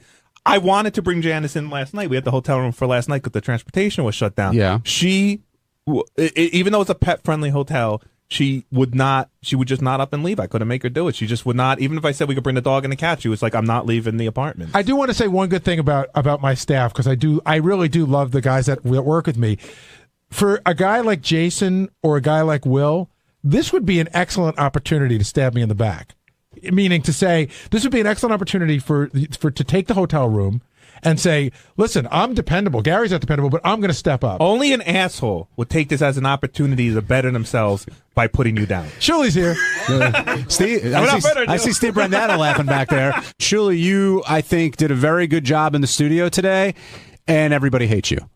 Well, that's how you know you did a good job. Well, it is? My question to you... so I thought it was like they were like some sort of funny meter. So I sat Shuli down and told him how to work it, and that's what he walked away with. Shuli, if everyone hates you, you're doing something Shuli, right. when you were in there, were you thinking twice about how far you were going to go? I understand Howard saying, Shuli, you're going to be here. Like, of course I'm going to be here. But you went well beyond, of course I'm going to be here. Well, listen, it comes down to the age-old scenario, which is there are no guests today. So we definitely become the guests on the show. And somebody's going to get their shot, whether they want it or not. But that's not the question. That's a cop-out. That's not the question. Isn't, yes, there were no guests today, so I'm in the hot seat, Ronnie's in the hot seat. How far you go doesn't depend on whether we have a guest or not. But since when do we set up? But Gary, since when are there limitations on how far we go? No, there are no limitations at all. Okay, so then what's the problem? But do you think are there going to be repercussions? I mean, there were you and Doug when Doug busted your balls on the air, whether it was funny or not. You were pissed about with the baby clothes. Yeah, we're allowed to even say that. No, I don't know. But I'm just saying, like it was something happened on the air. No, absolutely. Listen, I knew I pissed you off. But going back to the first time I sat in for a week, I pissed you off before the show even started. And I came to you right after that and I said, Gary, I'm sorry. I don't know what happened. I got into this goofing mode with the guys. And you said, if you don't do that, then you're not doing your job. Absolutely. But it doesn't mean that I can't get pissed off at you. And that's fine. You're entitled to. But I'm just saying, it's the same thing you told me not to shy away from last time. I thought you were being a big, I'm trying to think of the right word, like a jumper on, like you shitster. No, you accidentally did something correct by taking the hotel room, right. And you were going to rub it in everybody's face. Well, because it wasn't easy for me to leave last night either. Well, I imagine everybody. Easy. No, it wasn't at all. But at that point in time, when he's busting your balls, it's, I'm adapting to the situation. I'm not going to sit here and go, yeah, I had a long talk with my wife and it was up and down whether I left. He doesn't want to hear that. He wants to hear jokes about you. Yeah, but some of them weren't jokes. That's my point. Well, there were jokes at times. Some of them were like, yeah, I'll be here tomorrow. You can depend on me. And that's just not a joke. That's just being a dick. All right, well... but there's a difference. Okay. I'm all about... I will take almost any amount of shit if there's a joke involved. There was a lot of shit today where there were no jokes involved. By me saying you can depend on me that I'll be here? That's me being a dick to you? Do you think it's funny? Well, I didn't think it was intentionally being an asshole to you. I think maybe you got pissed off at Howard, number one, and then as usual, everybody piles on, and I'm the new guy piling on, and it's easy to put the blame on me. I'm not blaming you. What you said is... Listen, Gary can't be depended on, but you can depend on me. I'll be here. No, that's what your boss said, can I depend on you to be here? And you said no. And then I just jumped in and goofed. And then a couple of times after that, you unsolicited volunteered, I'll be here tomorrow. I'm just busting balls, Gary. I mean, and I'm just saying. Okay, and if you want to be mad at me for it, I understand. If you want me to apologize to you for making jokes, then I don't know what we're talking about here. You're just telling me you're pissed that I'm a dick? But do you think that you could just do that in there and walk out and everyone should go, oh, it's just a show? No, not at all. Not at all. I'm pissed at you. Okay. And that's what it is. Okay. Now, Ronnie, you go. Fuck him. Now, Ronnie, you were really pissed off today at Shuley, but I forgot why.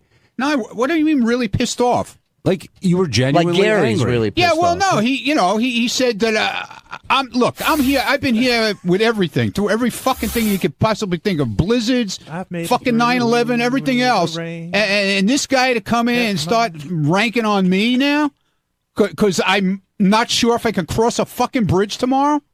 Shut up, John. I'm not talking to you. Don't even open your mouth. I see you going for the microphone. Mind your business. That's Jon Leiberman he's talking to. Yeah, exactly. That's right, you. So you're upset with Shuley because he questioned your professionalism?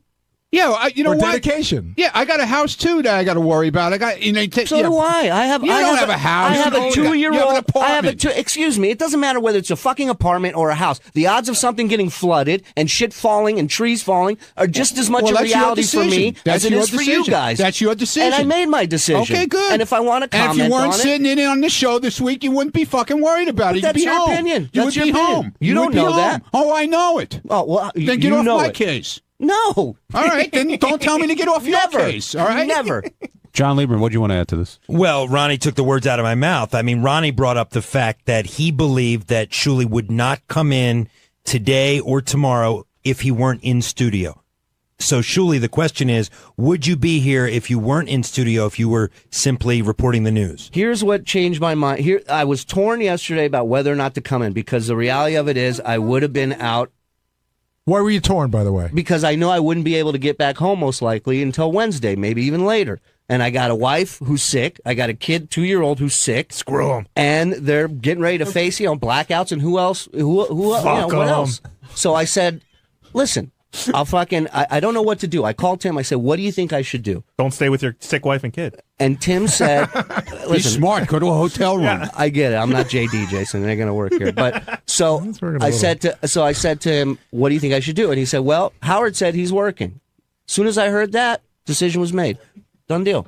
I said, if Howard said he's working, I don't want to be on that list of people who don't show up. But hey, Shuli, first of all, I thought you were very funny today on the air. Thank you, Jay. But I didn't say he wasn't funny. I mean, I can understand why people are upset, but hey, listen, I understand. I think if anybody does. He was funny today. I just thought there were times when he wasn't being funny, and it just seemed vindictive. But how are you going to feel if you get a call tonight at the hotel, 1 a.m, a tree branch fell through the window, the baby's crying, I can't stop, I'm scared that there's so much noise going? Like, how are you going to feel? It'd be terrible. It'd be terrible, Jason. I don't know what I would do. I would try everything in my power to get back home and to help them any way I could. But see, that's why I can't. That's why I can't stay in the city tonight. And I understand, and I'm not knocking you for it at all. I'm not knocking any of you guys for going home. Yeah, you are. Well, you did. You knocked me on the show. But Gary, during the show, Shuli wouldn't have been here unless I called him yesterday and told him to come in, right, Shuli? That's not.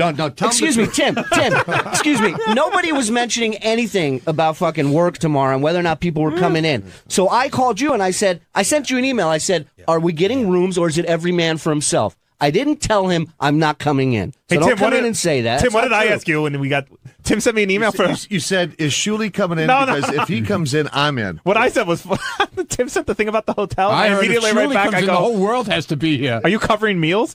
And Tim wrote yes. And I said, all right. Well, I then saw I'm that. That was very funny. Jason goes, I assume this means transportation and meals. Well, I'll tell you guys what. I was just outside. You would never know there's going to be a hurricane. Wow. So it's called the calm before the storm. But it's coming. Breaking. Holland Tunnel is closing at 2. Oh, we got to go. Brooklyn Battery Tunnel closing at 2. Hoboken closing at 4. So it would be fair to say that Letterman would be 99% not doing a show today, correct? Well, we wouldn't have. First of all, his show can't go on without guests, so I don't know who he's having on. I think his show could go on without guests. Have they ever done one without guests? Well, I think he's capable of it if need be. If nobody can get there, then yeah. I mean, if the bridges and tunnels are closed, then there's nothing anybody can do unless they're Sources already are saying in the city. all bridges and tunnels will be closed by 4 o'clock today. So what happens? Sources. So what happens?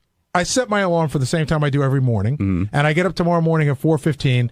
And the first thing I do is I go on the internet if I can get internet at my fucking house. Right, your power's up. Good. But I have a generator, and I see that the bridges and tunnels are still closed. So I now physically can't get in. It's not a matter of would I like to, do I want to brave it? I'm not going to be able to get in. So what do you do? Well, what do you think will happen? Do you think that Nothing will happen. Here's what's going to happen. No. Nothing's going to happen. The radio show will go on if Howard's here. And if he's not here, the radio show won't go on. Like that's what's crazy. It's a radio show. Actually, Howard's not going to fire you. Jason, hold Nothing's on. going to happen. I know. Hold on, because Tim's here. Tim, you can answer that question. If the bridges and tunnels are closed tomorrow, what happens? Well, we have the opportunity to use our ISDN No. lines. I'm saying, what if Howard says, I can get in, whoever else can get in, fuck it. But what if nobody else can get in? And what if the power's down so his ISDN doesn't work? Then he won't be able to communicate. But what if he wants to come? What if Howard comes in tomorrow and he's the only one here? Then he's got it. He said it today on the air. He's like, if I'm the only one here, I'll do the show. So that's up to him at that point. Yeah. Brad in Arkansas, you're on the wrap-up show. It's just me here. I think Gary's a little overly sensitive. The last week or two, it's kind of a gray area for Shuli when he gets on, Hey, say what you want, but don't piss Gary off, No, Shuli pissed a lot of people off, and I'm not telling him to stop doing it, but if you can go on the show and say, listen, I used to get mad at Jackie, and I used to get mad at Stuttering John, too, as they did at me when I would fuck with them. As much stuff as you and I have done for Shuli, revenge is a bitch, Shuli. What? Right? Jesus Christ. It's also a shitty show on Wednesday nights on ABC. As long as we're all beating up on Shuli, one thing I did as a fat guy, I took offense to this, that Tim took you out to a meal. Yes. Yeah. And then you paid for it, and then you turned around on him. And see, like I think as a fat guy, if someone pays for me, did I not offer you money out of my pocket for my cheesecake that I ate? Did. Okay, thank you, Jason. Number one, I'm not a total schnurr, all right? And my job as a reporter and to bust people's balls on the show is to monitor everything this fucking guy orders and puts down his gullet. By the way, that is a page directly out of the Stuttering John handbook. You could pay $1,000 in the champagne room at a strip club, and he'll make fun of the socks you wore and the tip you gave. Oh, yeah. Hey, it's Gary Dell'Abate, Baba Booey. Tuesday's wrap-up show was a very special wrap-up show because I wasn't here. John wasn't here because of the storm. None of us were here. You might have heard about that. I did it from my neighbor's phone at home. John had some sort of weird ISDN line set up. Some people were here in the studio, so it was very interesting. This is what happened.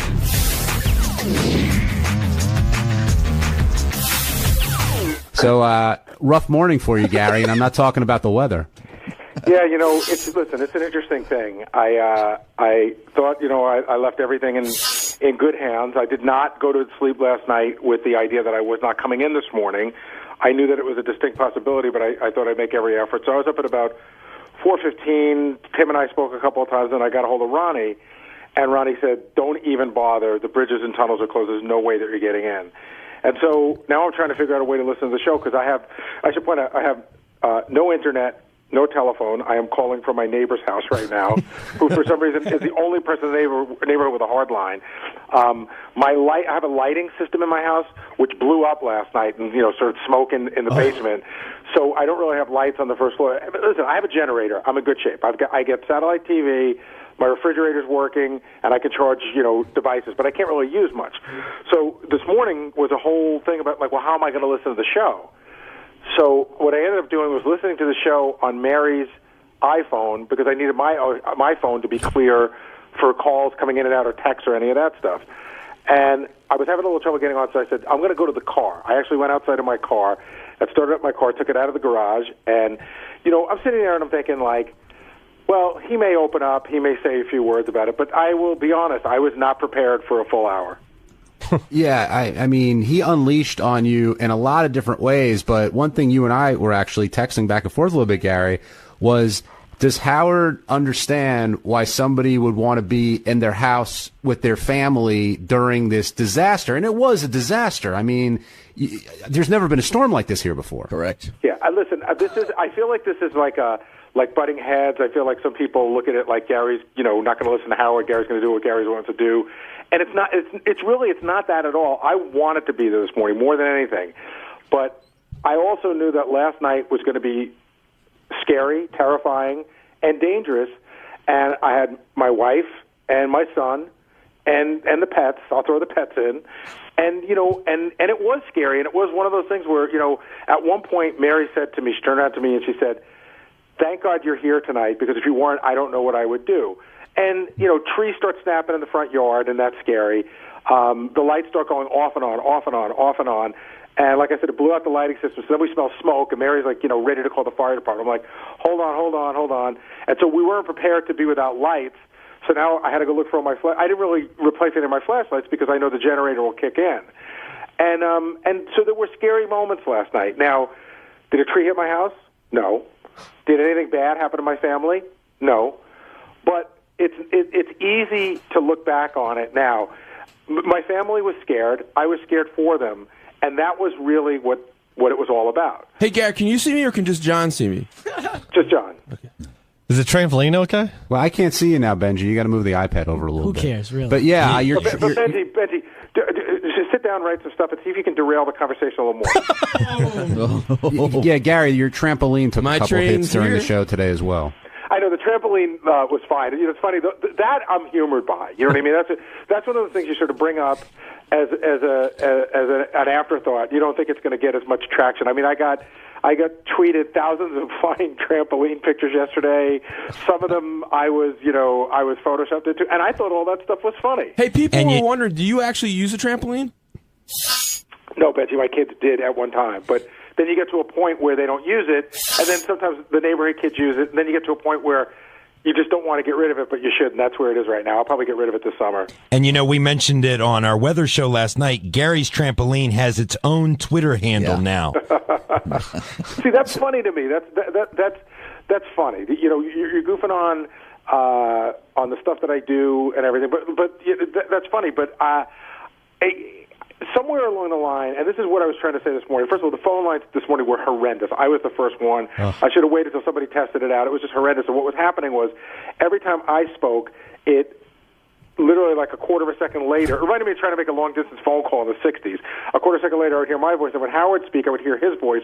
So it got to the point when we were both speaking, I was hearing four voices at once. But the point I was trying to make this morning is, Howard said I attacked him yesterday, and I felt I got very defensive. There's no doubt. Maybe I lashed out, but it wasn't. I didn't feel like I was attacking. I felt like I was defending myself, my work ethic, and my family. And it was a weird thing. And when I said to Howard, again, with Shuley in there and Robin in there, the truth gets bent to a place where it's almost unrecognizable. When I said to Howard, I was like, listen, Howard, I don't have people at my house. I don't have a second house. I'm not in the same situation as you. It became Gary is an angry, jealous asshole. Like, especially today, Shuli's like, oh, Gary jumped on that really fast. And it was like, that just wasn't what it was. And John and I spoke to John briefly this morning. John, I've been out to Howard's house, a ton of times. And I've told John about some of the things that I've done out there, and I harbor not an ounce of jealousy. And I can tell you that, when Howard used to do this rap about Jackie, Howard was right. Jackie used to count every little thing that Howard had. That's not my thing. In fact, I look at, it's funny, like, I'm so happy in the place that I live now. And Mary and I remember the day we moved in, we looked at each other, we go, this is more than we ever imagined we'd ever have. And I don't get jealous when I go to other people's places because I'm so happy with what I have. So I wasn't saying, hey, you're the big bad boss. I wasn't saying, oh, you rich asshole, look what you have. I was saying, your situation is different than mine. I'm asking you, can you look at my situation? Hey, JD, what was it like in there this morning without Gary, Jason, Will, me, all the people who are usually there? It was a little nerve-wracking. First, I had to deal with the spots, like the live spot books, because they weren't. I didn't get any emails or anything about it, and then finally we were able to look up and see what the live spots would be, and then I had to find. Jim was able to print out the other copies of the spots, and and then just pitching stuff to Howard and. It was just nerve-wracking. Can I give a big shout out to JD? JD and I went over all the pages yesterday, and I went to we haven't played this. We played this once. I know he liked this. He hasn't heard this yet, and I don't know what you did during the breaks, but I know what I heard on the air, and you did an amazing job of getting the stuff to him. So thank you. Hey Gary, it's John. Yes. Did I get it right? Well, which part? The forecast. Oh, of course. Yes. Right, yes, you're good. You're excellent. You did a good job. Thank you. Was Steve? You did, though. He did. I mean, yes, you got it right. Was Steve Brandano getting comfortable in Gary's chair? I heard him chime in a couple times over the. Brandano started the morning with a Diet Lemon Snapple, a can out of Gary's refrigerator, treating himself to a drink that he says he hasn't had in 7 years since he's been I said here. That would be my one shot at Gary for the whole day, because you know how it is around here with Howard TV and everybody in the news. Like they want you guys to be like, oh yeah, no, I can do this without Jason and Will and blah blah. All I did was have my Diet Snapple, and then I think we ran a pretty good show after that. I felt for Steve when I heard the part where Howard got mad at you about the phones, and I know what it's like. I knew. Tim and I spoke at 4 o'clock this morning. There's not to get into it, but 3 of the 5 units that you need were down. We were trying to reroute calls this way, and you really have no say or pull over anything, Steve, except to relay information to Howard. You don't really know what to do, and I know that you were doing your best to put calls up, but at one point he's like, all right, this is enough, and then he was like getting mad at you, but there's not much you can do. Yeah, I felt for you with the, I don't know, just seeing how it goes, where you're relaying other people's messages, and you're the voice that's going to get yelled at when things go wrong. But Gary, where one of the things at the end of the show there, when he asked me to talk to Jimmy, I was like, oh, that's where one of Gary's skills is. You know exactly what Howard means. Howard said to me, yeah, go ahead, call Jimmy, find out if there's a show tonight. So I thought that meant call Jimmy, find out if there's a show tonight. So I did, and I was expecting to go back in and either say, like, yeah, I talked to Jimmy, he says the show's on, or like, and thank God I left him on hold, because we were able to eventually get him up. Good work by Jim and Al and everybody. But and Teddy, how did you get Jimmy to call in? I know where that information is here. Yeah, but I called him right away. Yes, and I told Howard that. And then Howard asked me what's up with Jimmy, and I said, well, Gary's on it, and I haven't heard from Gary. And he said, no, I told you to do that. So that's when I did it on my own. Right. And the egg white sandwich, too, you're under pressure for that. Yeah, we nailed that, too. Yeah. But yeah, with the thing with Jimmy, you're right. The thing, even listening to Jimmy on air, there was no yes or no answer. So leaving him on hold was the right thing to do, and going in, doing it the right way. But I would have gone and said, hey, Howard, I got Jimmy on the line, and he might have gone, well, what is it, yes or no? And I would have gone, well, it's not that simple. And we'd go, okay, I'll pick him up. But listen, you guys handled it very well today. Hey, John, I wanted to ask, since we can't take phone calls, some of the people in the room, like for Benji, for instance, what were your thoughts on the stuff that Howard was saying about me today? I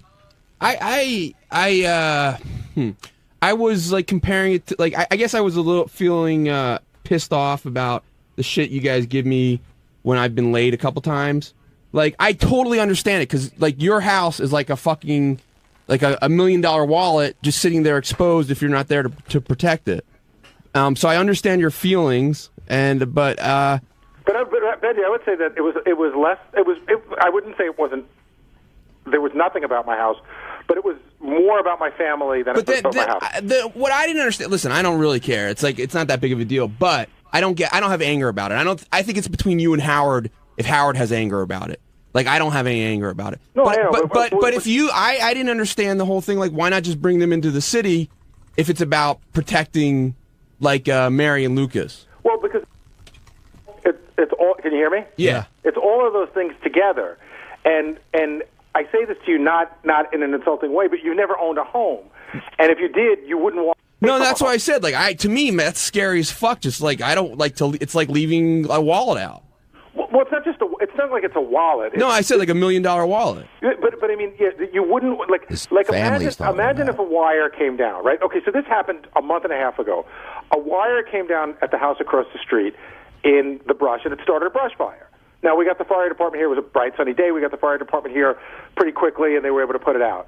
So if that happened last night, and I, probably couldn't get the fire department here, myself and a bunch of neighbors would be out with hoses trying to put it out. You know what I mean? Well, Gary, 2 kids were killed last night. A tree fell into a house and killed 2 children. The point I'm making is, Benji, is it's easy to say. Even that guy who was in the email today said, hey, I've been in a lot of hurricanes in Florida.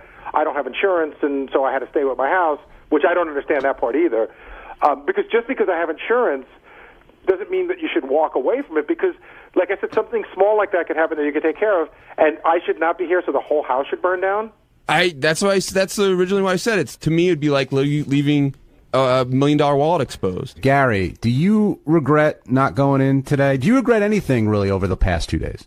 Okay, I don't regret not coming in today, and I will tell you that when last night, when all the stuff was happening in the house, between 6 and 7, Mary at one point looked at me. She goes, "I am so glad that you were here. I'm so glad that you didn't stay in."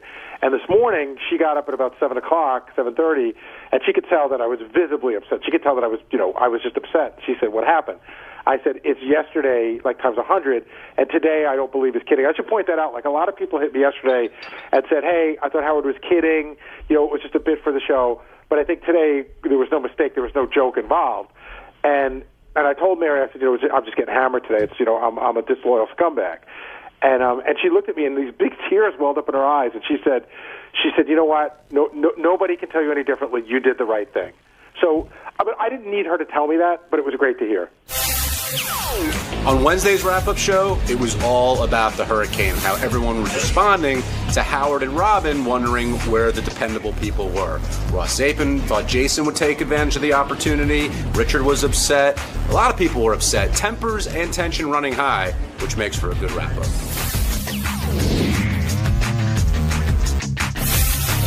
A bunch of people are in here now from the show, and a lot of people are wondering where Howard really comes down on this, because some people are saying he's sending a mixed message. He's very, he wants to protect his family. He understands where everyone's coming from, but if you can make it in, great, but if you can't, we're going to go on without you. Do you think he's sending a clear message here, or what is everybody missing? Yeah, I think the message is the show comes first. And hopefully people can deal with that. I don't know. I mean, he gave Gary a lot of crap, and you wonder, is it show shtick or is it real? But you brought up in the beginning of the show with Howard, if he was in the situation that everybody else is, would he be here? I think he would. I think he's always done that through his career, no matter what the weather was and what was going on. The show came first, and I think it starts from the top and goes down for everybody else. But look, at the end of the day, everybody has to make their own choices. Jason made his choice to be with his wife and his cats. Everybody should feel comfortable. Hopefully everybody's secure in their position, that if push comes to shove, that doesn't become a reason why there has to be a change. And I don't know. I have not spoken to Howard. I'm just giving you my I'm asking you because that question. You're tight with him. But the uncomfortability, I think, comes from people here not wanting to let Howard down. I mean, that's really what it is. And ultimately, everybody here, I think, does whatever they can to get in. But if you physically can't get in here, or you make a decision, I should say, to leave and then possibly not come back, I think folks feel that's going to be held against you down the road some way. Look, that's with anything, with disappointment. I mean, in a relationship, in a business and personal, look, when you let somebody down, you always wonder, like, in the back of your mind, is it going to come back to haunt you in some way? Gary even said he feels like Howard thinks of him as less dependable based on what happened this week. Wow, you do? I missed that. Yeah, you don't get that? You're not. He hearing sincerely does. Do you think any of this is a bit? Yes. Oh, I don't. I think. What part of it's a bit? The dragging it on over and over and over and over again. I think he really has. I think there's a kernel of or more than a kernel of real feelings there. But if Howard looks at the guys who showed up, the quote unquote dependable guys, okay, you got two guys who have no families. There are no families here, right? Steve and JD, who got hotel rooms. You had Jim McClure, who lives in the same area-ish as Howard. You have Howard, who didn't need to leave anywhere. He lives in town. I mean, everybody that was here were people that lived in Midtown Manhattan and that could physically get to work, and two guys that don't have a wife or kids or anything back home that stayed at the hotel. And Shuley. Because you got to put Shuley in a different category. Shuley has a kid. Well, and Shuley... And lives outside the New York City, Manhattan. Yeah. And Shuley is in a desperate situation. I mean, he's desperate for a job. He told me flat out that he left his house on Sunday with tears rolling down his eyes that he was leaving his wife and kid behind. You know, he manned up and was able to do that, leaving a sick kid and his wife behind in Queens.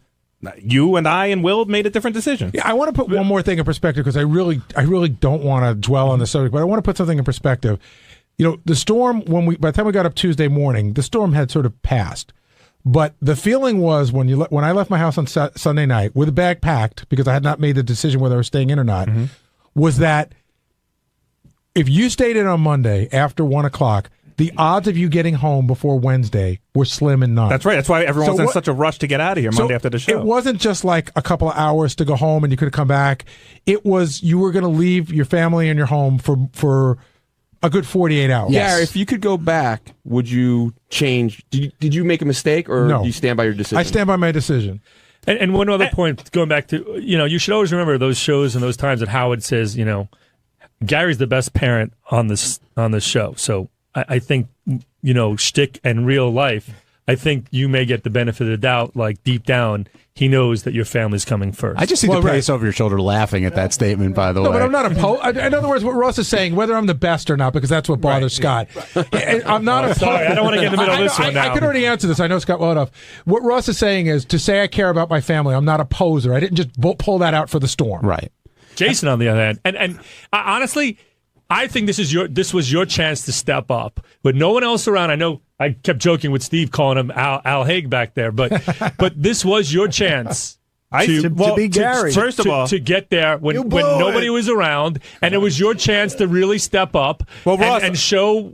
I'll tell you. I see every day as an opportunity to step up, and I've showed Howard what I can do, and he's promoted me and given me accolades every day on the air. Look, there was no territory, though. This was part of the territory, and if Howard said, I cannot do the show without you tomorrow, I need you to be here, then maybe that would have been a different conversation. But if he would have said that to you. If he would have said that to me, he goes, if he said, I need you here tomorrow, or we can't do the show, if you're not here for me, the show doesn't go on, right? That would have been a different conversation. But why? But you heard him say, can I depend on you? Right. So if you're like next in line for the throne, why wouldn't you have heard that and said, you know what? I know this show will go on without me, right? But there is no, out of the 3 producers, right? I'm going to be the one to be here, to be dependent on. Because I'll tell you why.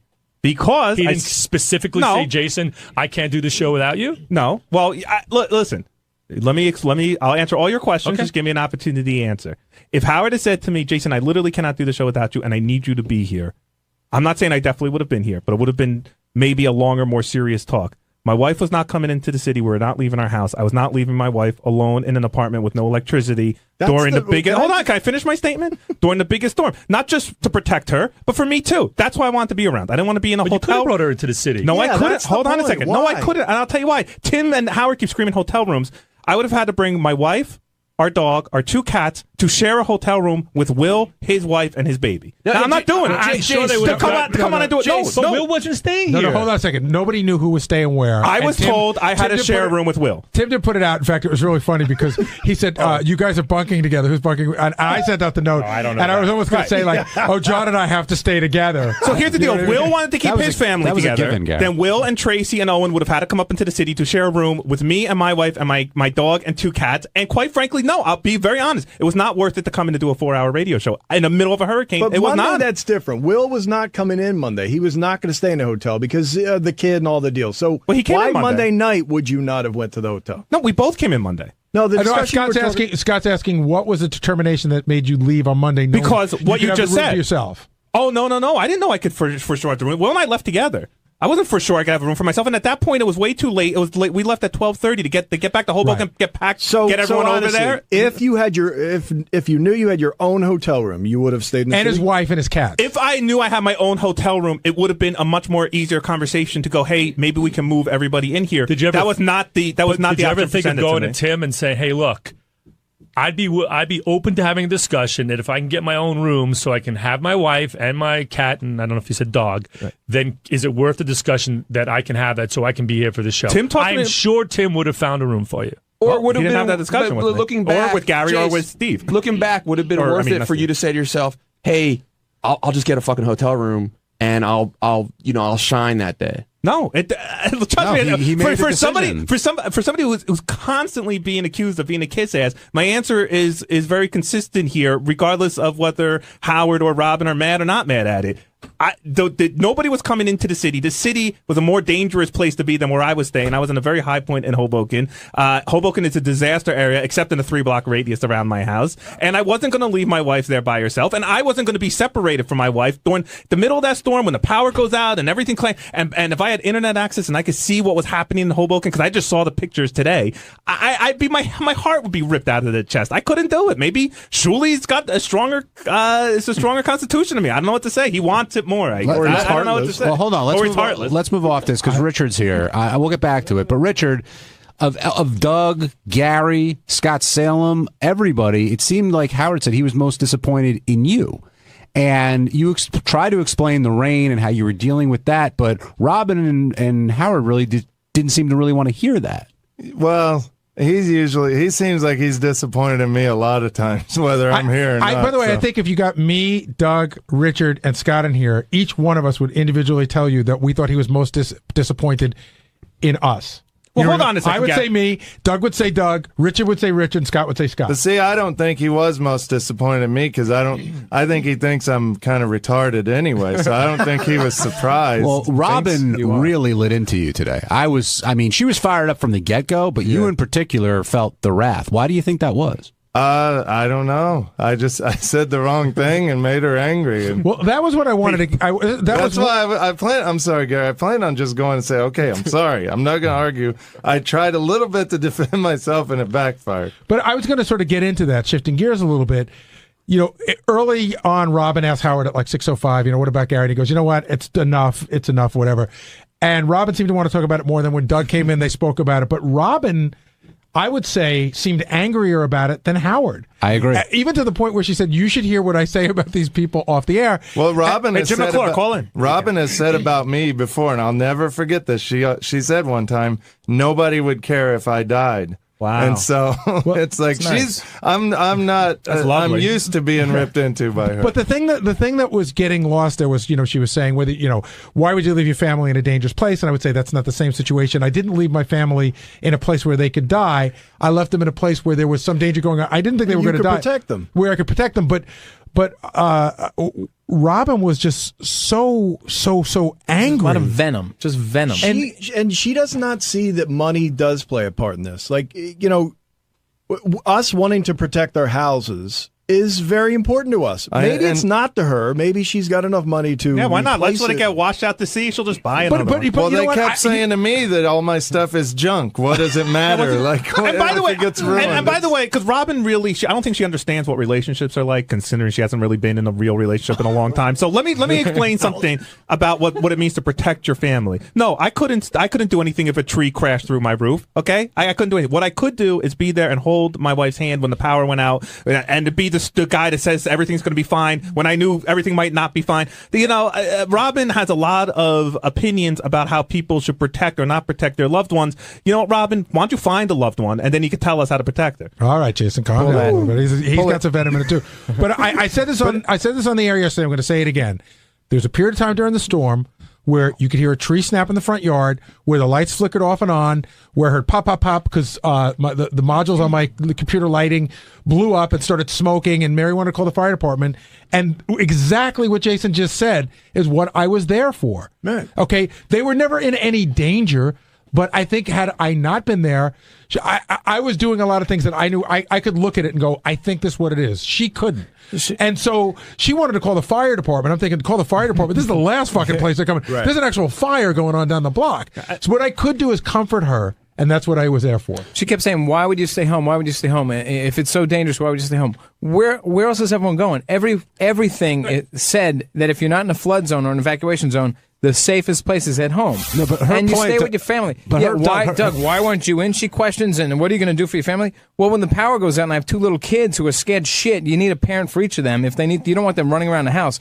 But again, like Jason said, she wouldn't know this. Her point was that you had on Monday, you had time to bring your kids in to do what why would you bring your kids to the city? I'm just to a place that is basically a quarter flooded. Point. I'm not it's saying a I agree moronic with statement it. and offensive and why did dumb. John get off here? No one ever said about John. Why did John wasn't here? What's my call? Yeah, why were you home yesterday? Because I wanted to be with my family. Oh, what are you going to do to be with your family? And I made that decision. But John, your kids are older. Hold on. Yeah, your kids are in college. What everybody's getting at is, do you think that that it was? Yes, I think Robin's holding them all. Do you think that Robin didn't understand?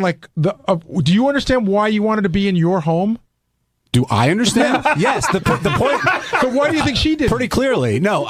The point I'm trying to make is this: Robin was saying, if a tree falls and you're there, what are you going to do? So why not, if you have the means, why not be in a hotel with your family, quote unquote, safe, and then whatever happens to your house happens? My take on it is, I'm not leaving my house. Right. I want to be there with my family. Most normal people and I want to be in the house. If it goes down, I'm there for you that. Go down with your ship. I'm there and with my family. If her ship sinks, she could buy another one. But that's we not, can't. But that's not fair. That's not fair. And that's really not fair. Well, why is that not fair? Hold on a second. Because I'm talking about my situation. Right. I'm talking about my situation. So I said yesterday, the people across the street from me, the power went off and on, off and on, off and on, and they had like a little flame spit out of their electrical outlet, and then all the surge protectors melted.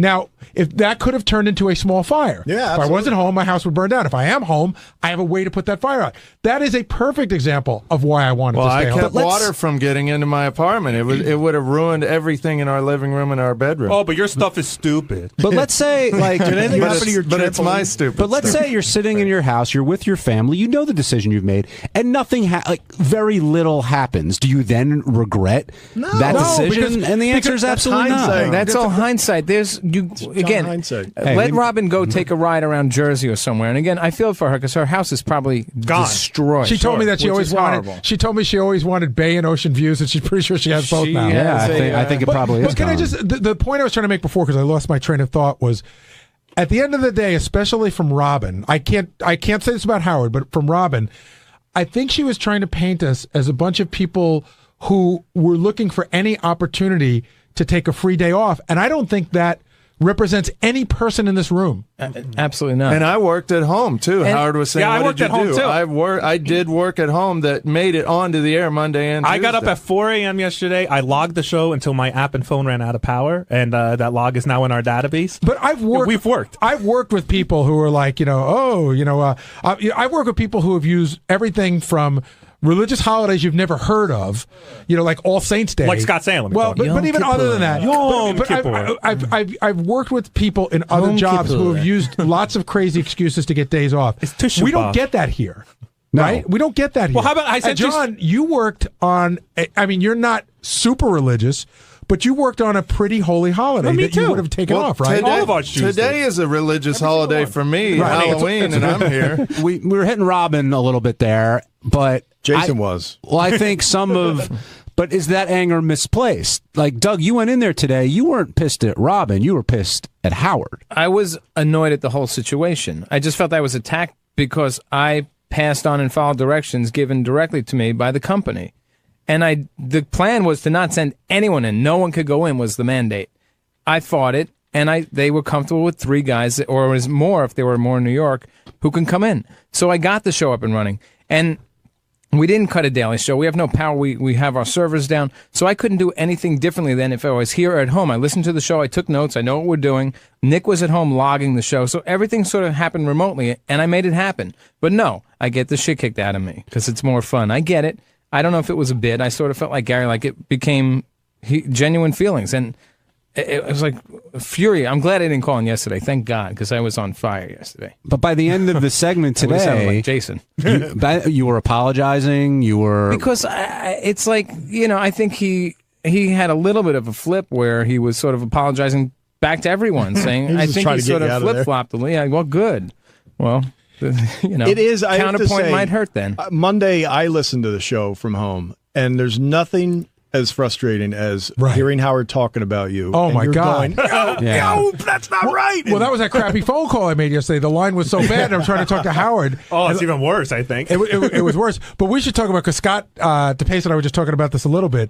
So yesterday, after the storm is sort of over, I realized at about 11 o'clock, holy shit, I got to get out of this neighborhood for tomorrow, because no way, if I don't make it on Wednesday, I am fucked. Yeah. Right? So if you go in front of my house and you're going to make a right, there are 3 large trees down like 30 yards apart. There's no way I'm getting out that way. So I found out the other way I can get out to go deep around. The only thing blocking me is this low-hanging wire, right? Now, a couple of people have touched it. A couple of people, they said it's not live, but still. And I can't go unless I get my car under this wire. So at one point, I got Lucas, got a big branch with like a Y on it. You know what I mean? And like Lucas held it up while I went under. And Mary goes, "You're like the worst father ever." Yeah, She's like, "How do you know they don't turn the wire?" Yeah, we're using that next time you see it. So that branch was wet, it explodes. I think that hurts your best parent on the show. I was with a couple of my neighbors, and we sort of knew that they were helping as well. Now, on the flip side, Gary, what if you did that and it turns out, God forbid, you got injured or the car exploded and you died? And then how does Howard feel? Because he put that pressure on you. Well, he put the pressure on you to get you in. You know in your heart. Be honest. That you didn't want to come in. Would Howard do that? Would Howard go under that wire? No. No way. Would Howard? I went under a tree that literally there were branches going to hit my window and stuff. And if one of those branches caught wrong and the tree ended up falling on my car, I was dead. But Mary and I were fighting all last night. We went out to dinner, and I had to go under tons of trees that were like that. And at one point, she's like, "Don't go into the tree." Meantime, everyone's going. It's the only way you can get through. I said, "The tree's not going to just fall like it is. You're going to hear it crack, and we can put, I could gas it and get out of it." Yeah, we had the same. I was like, "How am I going to get here if I don't go under the tree?" Well, hold on. Well, I had to spend $70 on a cab getting in today. That's like a tree falling on me. That was expensive. Hey, Mike, you also incurred some wrath early this morning because of something that you tweeted, and Howard made a point to remind you why you're here, you have a job, etc. Did you get his message loud and clear? Let me remind him why I'm here. I'm a producer and an editor for Sirius XM Radio.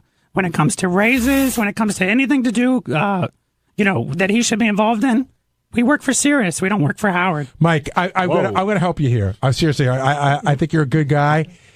I think Doug doesn't work for Howard and works for Howard. Do you follow? Like Doug I works work for Howard. We do. You work for Indomit, but at the end of the day, I work for the licensee of Howard's we products. do, but like Will was complaining last week, Howard doesn't know me. He doesn't know a lot about everyone here. I have a kid in one of my 2 apartments that I care for 3 nights a week. My concern was getting from this job, at 5 o'clock on Monday when the storm was beginning, to the Bronx, back to Washington Heights to my house. I got to worry about other things than just this job. And granted, nobody on the air knows, Mike may have a kid at home. I think probably if I could give you one piece of advice, we've all voiced that here saying, hey, we wanted to be with our families. I think that's what you're saying, somebody who's like a family to you. I think that when you keep it in house, and you could talk to Howard, that's fine. When you start tweeting it, it looks like. So I'm going to get rid of my Twitter then. I'll get rid of my Twitter. Well, you don't have to get rid of your Twitter. I'm just saying that you it's should. just a judgment. It's a judgment call. Gary, let him get rid of his Twitter. let him. If he's going to get rid of it, Mike. And you know this. I like you, and I've talked to you many times about how I feel you on Twitter is going to get yourself in serious trouble. That's to get you fired That's from your here. opinion. That's fine. Well, that is my opinion, and I've shared it with you. And I think if Gary is encouraging you to get rid of the Twitter account, I think it's fair to say if we keep it, I'm saying it's fair. If we keep it in our universe, meaning Howard will yell at me, but if Howard were to go on Kimmel last night and say my producer's the biggest fucking asshole in the world, that's sort of out of our universe. It's not really fair. But let me ask you one question, Gary. As the executive producer of this show, could these shows that were done Monday and Tuesday not have been done on a Thursday and Friday of any week? Could they have not been replaced? Shows can be done any day, but it's Howard's determination what he wants to do and when he wants to do it. Well, the answer is no. Yeah, because it was a day and date at that point. It was like he wanted to be. Maybe I missed the question. What was the question? No, Mike. I think the bigger point there, though, is that it's Howard's show. Right. If he wants to do 5 a week or none, that's his call. It's the Howard Stern show that we all work. It's not for. a democracy. But if we can't get in to help him with that show, we shouldn't be ridiculed and slammed and insulted. Assaulted? Well, then I don't insulted, not assaulted. Insulted. He said assaulted. He said insulted. And that's fair for you to say here. I would just not do that because then Howard could take this tape play back on Monday and have a dialogue with you. I would keep off of Twitter. That's my recommendation. I will. Mine too.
We have a big show for you today. A newly weird game.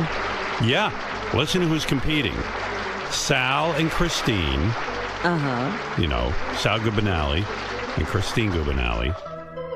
Benji and Elisa. Benji and Elisa, always a popular choice for any kind of... Oh, I don't know if that's a good idea. Why?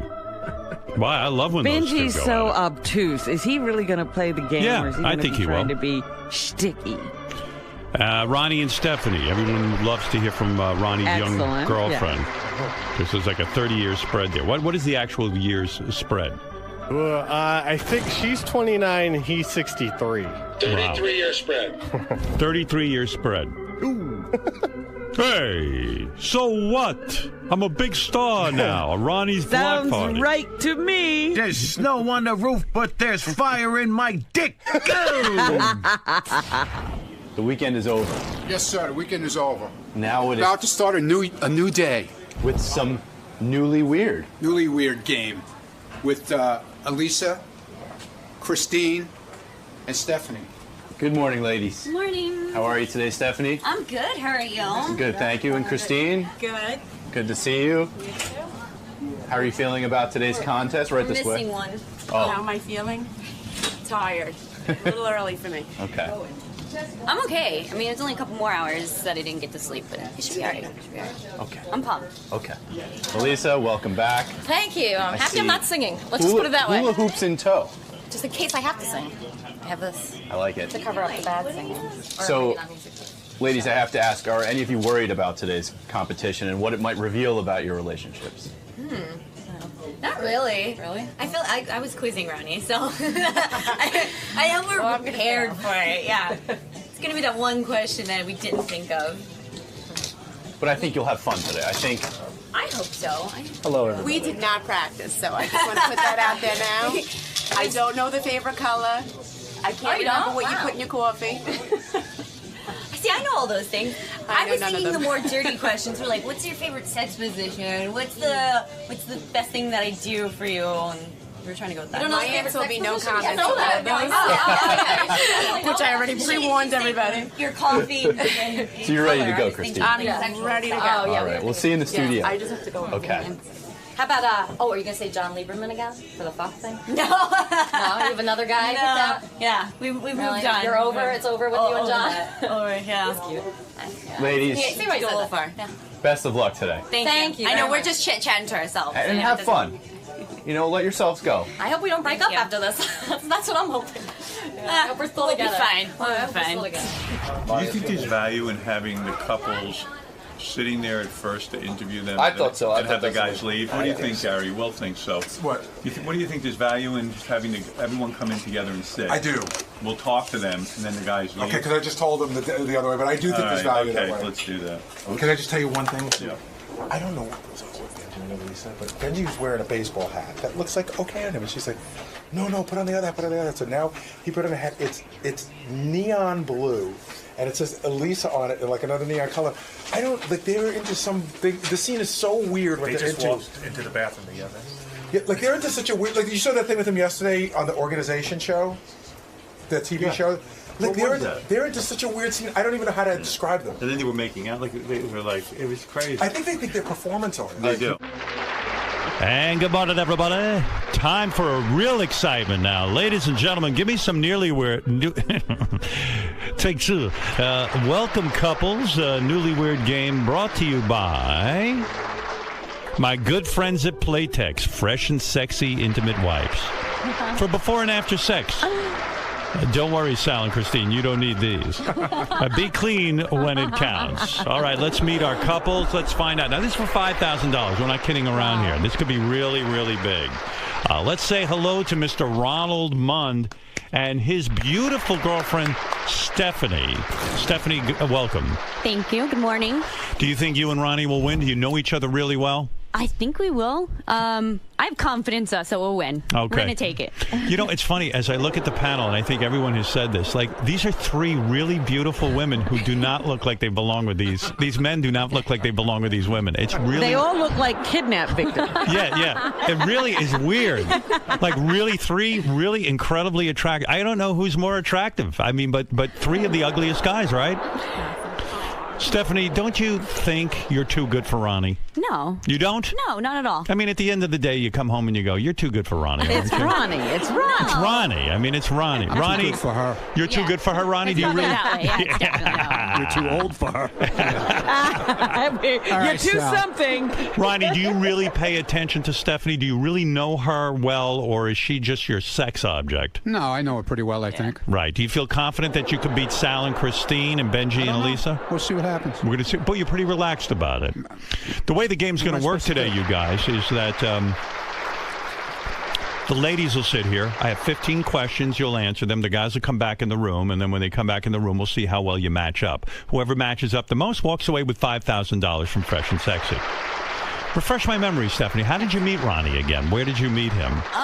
I get this little bar in Manhattan when I was bartending. Right. When I first moved here. Was it love at first sight? You saw him and you were like, wow. I mean... not really. Not really. Was it the mustache? I mean, what was it? What really got you? Just his personality, I guess. Just the way he comes across, how he wooed me, per se. Right, yeah. He has a great way with women. He does. He really does. He really does. He's a good guy, So he right? kept coming to the bar until he got you. That's right. Exactly. That's how it worked. Let's see. So you made a prediction. You believe Ronnie will marry you within the next 4 years. Sure. Ronnie, When what did do you... that happen? If he doesn't die. Wait. When did? Hey, shut up over there. Ronnie, you got your knife out? Ronnie, seriously, what about that? You're so anti-marriage. I mean, this woman has stuck with you. She obviously wants to marry you. She's stuck with me. She's stuck with you through thick and thin. Come on. And what do you I think? stuck with her through thick and thin. You okay? won't ask her? Won't you be You loving? might as well be married. Then. Aren't you worried about her? Robin, you go get married first, and then I'll get married. But Ronnie, That's what a if deal? Ronnie? It's a good point. What if you did? You are how many? It's a 32-year age difference. Right. If you did drop dead, aren't you worried that Stephanie will not have financial security? I Seriously. got that taken care of. of. What do you mean you got that I have taken it care taken of? care of. You looked into that. I have it already. She's getting it's into already the taken care coffin of. with him. Oh, you're gonna kill her and bring her into the coffin with you. No, it's taken care of. Stephanie, is there real concern among your family that you're with a man 32 years your senior? No, not really. I mean, my parents love him. They do? He gets along really good with my family, and he's good with my niece and nephew when I have them all in town. Do you ever say to yourself, "I'm young, I'm attractive"? I say it all the time. All right. Do guys hit on you all the time? I mean, I don't know. I don't think any more than normal girl, you know. I would imagine you get hit on a lot. And never do you waver. You always want Ronnie. Of course. Ronnie is the guy. Yeah, Ronnie is the I don't guy. know. Is that true? He must. Are you great in bed, Ronnie? Is that the secret? He's very good in bed. He is. He is. He's amazing. masterful. In other words, He is. he's had so much experience as an older guy that he knows what to do. That must be what it is. Sal, you're laughing. You somehow don't believe it. He's good in bed. Dude, how many times have you been late? Him good in bed, you mean he just passes out because he's so fucking old as soon as he lays down? I don't think so. That's being good in bed. Would you say you have a very active sex life, Very Stephanie? active. Yes. Really? Definitely. Very How many active. times a week would you? Well, I'm not even going to go into that Okay. yet because who knows? That could be one of the because that questions. could be the question. That could Possible. be. Anything Could could possibly be possible. one of the questions. I don't even know. God knows what the questions are. Are you still masturbating, Ronnie? Or No, I you? told you. I said no on the news. I Wow. said no, I don't have to. Wow. His arthritis won't let him. Yeah, my carpal tunnel syndrome. All right. Let's meet our second couple, the very beautiful Christine and Sal Governale. Very nice to have you here. So, you two are infamous for being on the show many times. Christine, we haven't seen you in a while. How is the marriage going? Very good. You mean it is better? It's better. You mean you're feeling more loving towards Sal, or you're just tolerating him? I feel more loving. You feel more loving toward him. Really? What changed? happened? What happened? Because I can't see why you would change. He hasn't changed. What happened? Yeah, what happened? to you? Fuck off, Robin. Christine, did he get better in a sense? Yeah, we're all good. Yeah? We're doing good. Do you still feel like you want to be loving toward him, sexually loving? Sure. You do. You do? Sure, if I have to. Sounds like a no to me, dude. Does sound like a no. So, many people forget. How did you guys meet? In college. In college. Is that right? And Sal, how did you know? Did you know right away when you saw Christine that she was the woman for you? Oddly enough, I was standing next to my best friend before I even met Christine. Right. I pointed to her and said to my friend, I'm going to marry that girl. It's just one of those. Yeah, That's the woman I'm going to torture. Yeah, pretty much. Christine, don't you wish now in retrospect you'd been anywhere else? What college was this? Suffolk Community. Ah. Bar and grill. That's it. I mean, yeah. And so when you met, was it love at first sight for you, Christine? Yes. It was. Really? I never knew that. Yeah. Because when I first Why met don't you her, talk to each other once in a while? Maybe that'll do when it. I first met her, I was so nervous that I talked about a one-night stand that I had the night before, and I thought I kind of blew it. What a way to charm a woman. Yeah. It's absolutely. And Christine, recently you made Sal stop his. He was tweeting for a while pictures of his own penis, right? Yes. You put your foot down. I did. Thank God. Yeah. What was that called, Sal? It was called Foreskin Friday. You know, I would dress up my penis and, different things. Like for Cinco de Mayo, I was Pouchy Gonzalez as Speedy Gonzalez. Right. So you would take your pouch because you're uncircumcised, Right. and you would dress it up and make pictures. Christine, when did you become aware of this? Shortly before it ended. Right. And the people tip her off. what happened? You said, "Hey, Sal, it's enough." What are you doing? Right. Was it because of the kids you decided? Yeah, I think it's inappropriate. Right.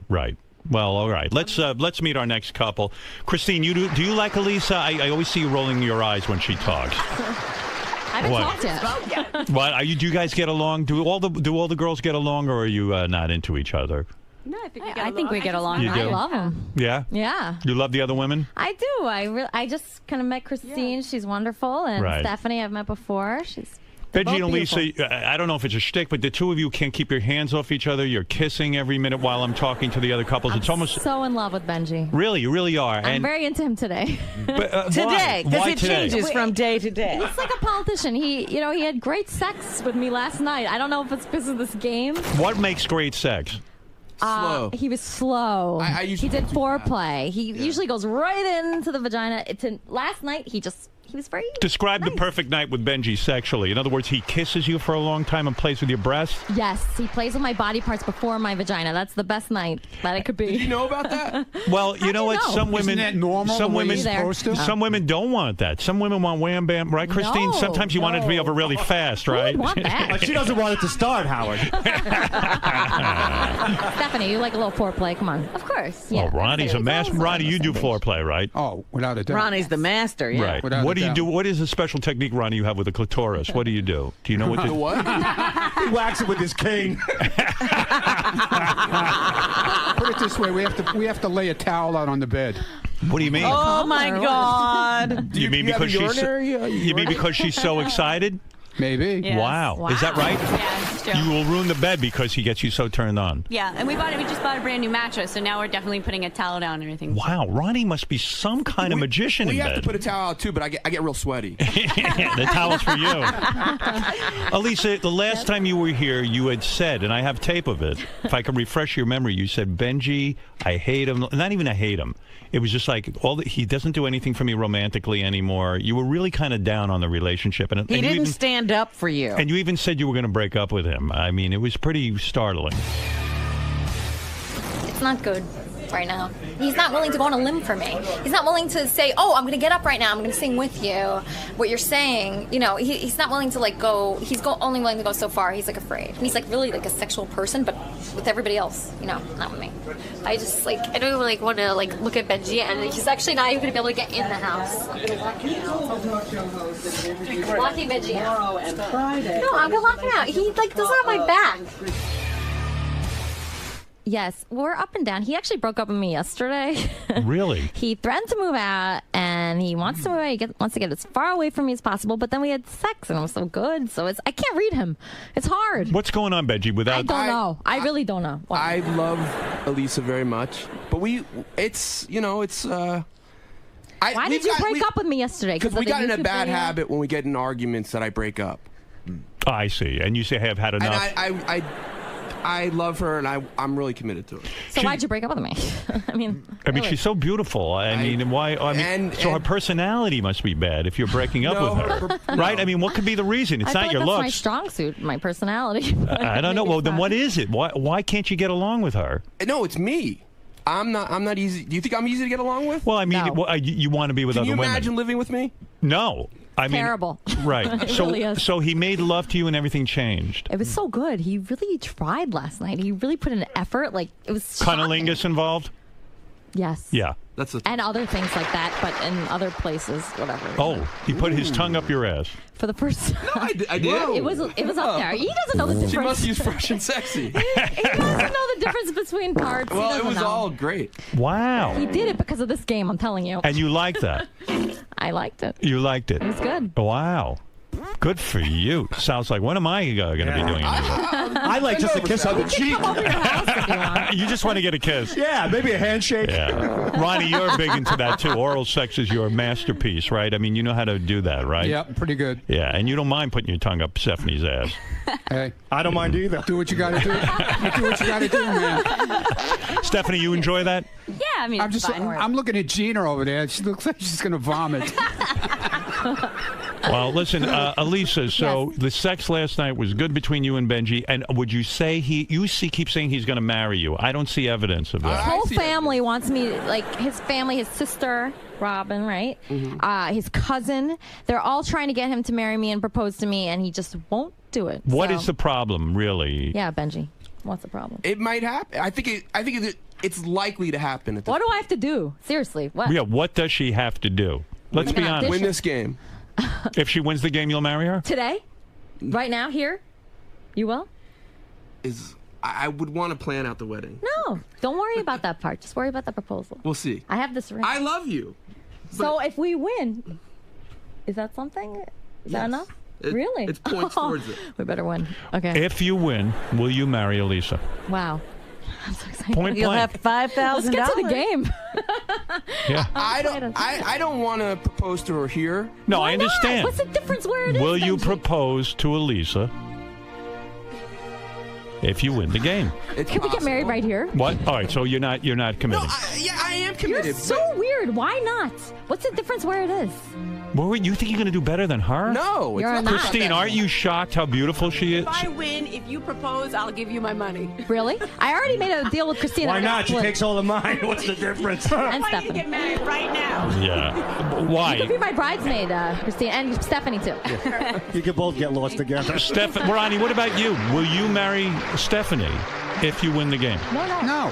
You will not. Not if I win the game, no. No. That's okay. Stephanie, doesn't that hurt when he's so angry about it? I'm not angry about it. No, 'cause We've had this discussion a million times. Get married already. You've lived together. She wants So to. it's good. Do something for her. It's good. We live together. It's fine. It's fine just the way it is. She wants to get But she married. wants it. What about doing something for her?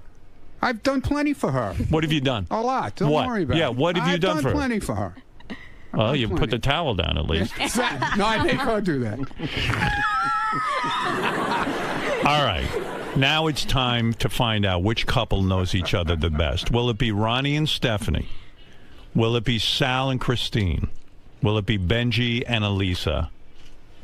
Who will it be? And who will win the $5,000, more importantly? Remember, there'll be 15 questions. Each question's just worth 1 point.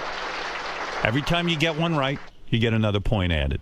At the end of the 15 questions, we'll see who wins. There's no bonus question like they do No, in I changed all. This is All the right. newly weird game. Okay. Just asking. All right, men. I'm gonna up now. Elisa, you're grabbing Benji's belly. Is that for good luck, like I Buddha? know that he's nervous, so when I tickle him and I go boop, he gets happy. So All right. that's why I'm doing it. All right, tickle him up, and okay, guys, if you won't mind, leave the room. We're gonna put you in our isolation booth. Okay, bye. And now, ladies, it's time to put on our thinking caps. Up, Sal kissing Christine. Very shocking. The whole object here is to think of what they would answer. How would they answer the question? By the way, I'm glad you explained that, Robin, because I don't think anybody knows really what's going on. I don't even see my questions. I think I lost them. Come on. Well, where are they? Oh, there they are. Okay, thank you. You know, it's hard to be the host. So much responsibility. All right. Ladies, here we go. All right. Now, Stephanie, I'll start with you because seems logical. Okay. All right. All right. What would you say your spouse says most annoys them about you?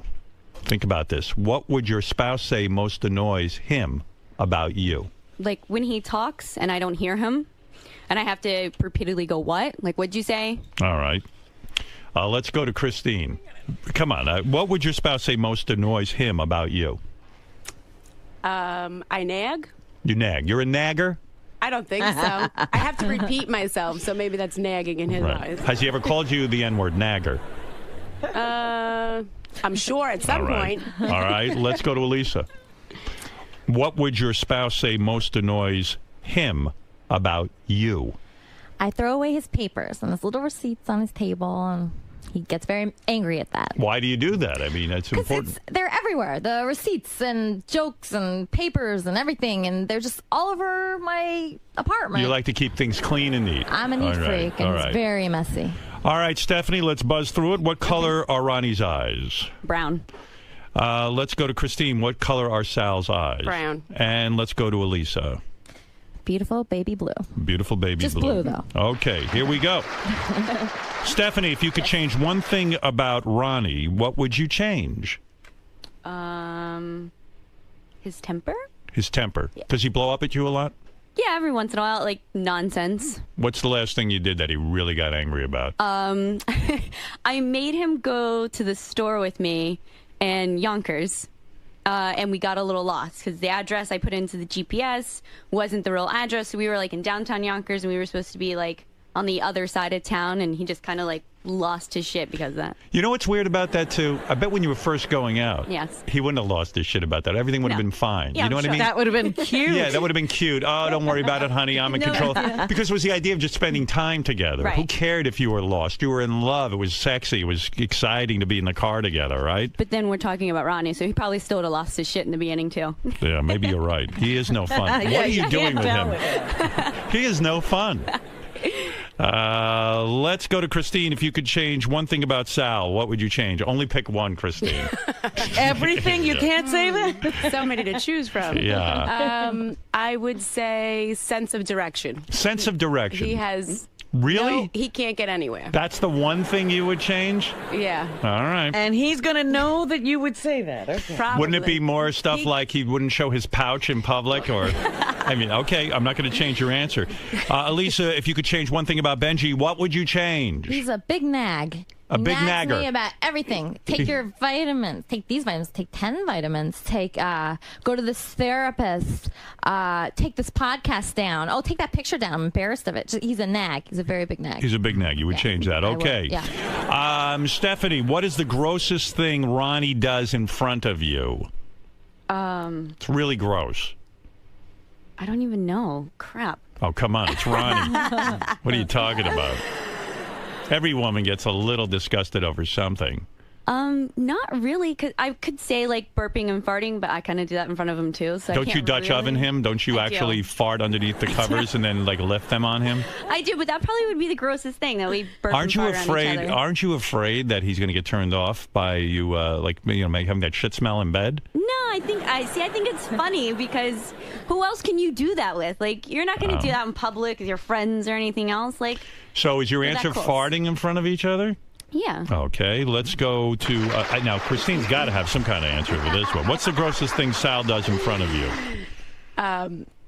This is for $5,000. You guys better be spot on. Well, he doesn't necessarily do it in front of me, but he clips his toenails and leaves them in a pile somewhere. Oh, and that's disgusting. Throw up. And you throw up.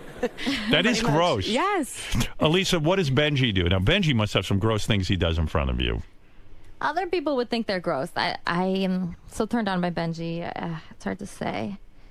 Let's see. What would he say? What is the grossest thing Benji does in front of you?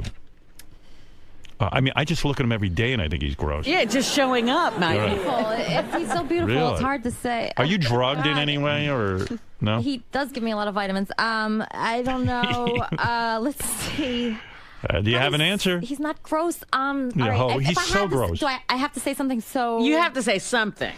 Okay, he's somehow gross. Oh, God. What would he do that's gross? Our time is running out. I'm sorry. All right, that's a pass. No, wait, What? Come on. Okay, I guess like smelling up the bathroom. I'm sorry. Smelling up I the don't bathroom. Care. All right. I like the bathroom. All right. Does he? He shits in the bathroom? You like his smell? I like it. I like You like when he I go in the shits? kitchen. I like when I go into the kitchen because we have two bathrooms and he has this bathroom by the kitchen and sometimes I walk in there and it just smells really bad. But I like it because it's like, oh, Benji's home, you know? It's nice. Oh, my God. You know, some He people left say, his scent. Some people love the smell of cookies baking. And Christine, you're shocked, right? What woman likes the smell of a guy's shit? I guess something for everybody. He's a hot guy. What can I say? I don't Wow. know. All right. Good for you. You're a good girlfriend. I'll tell you that. I love everything about him. All right.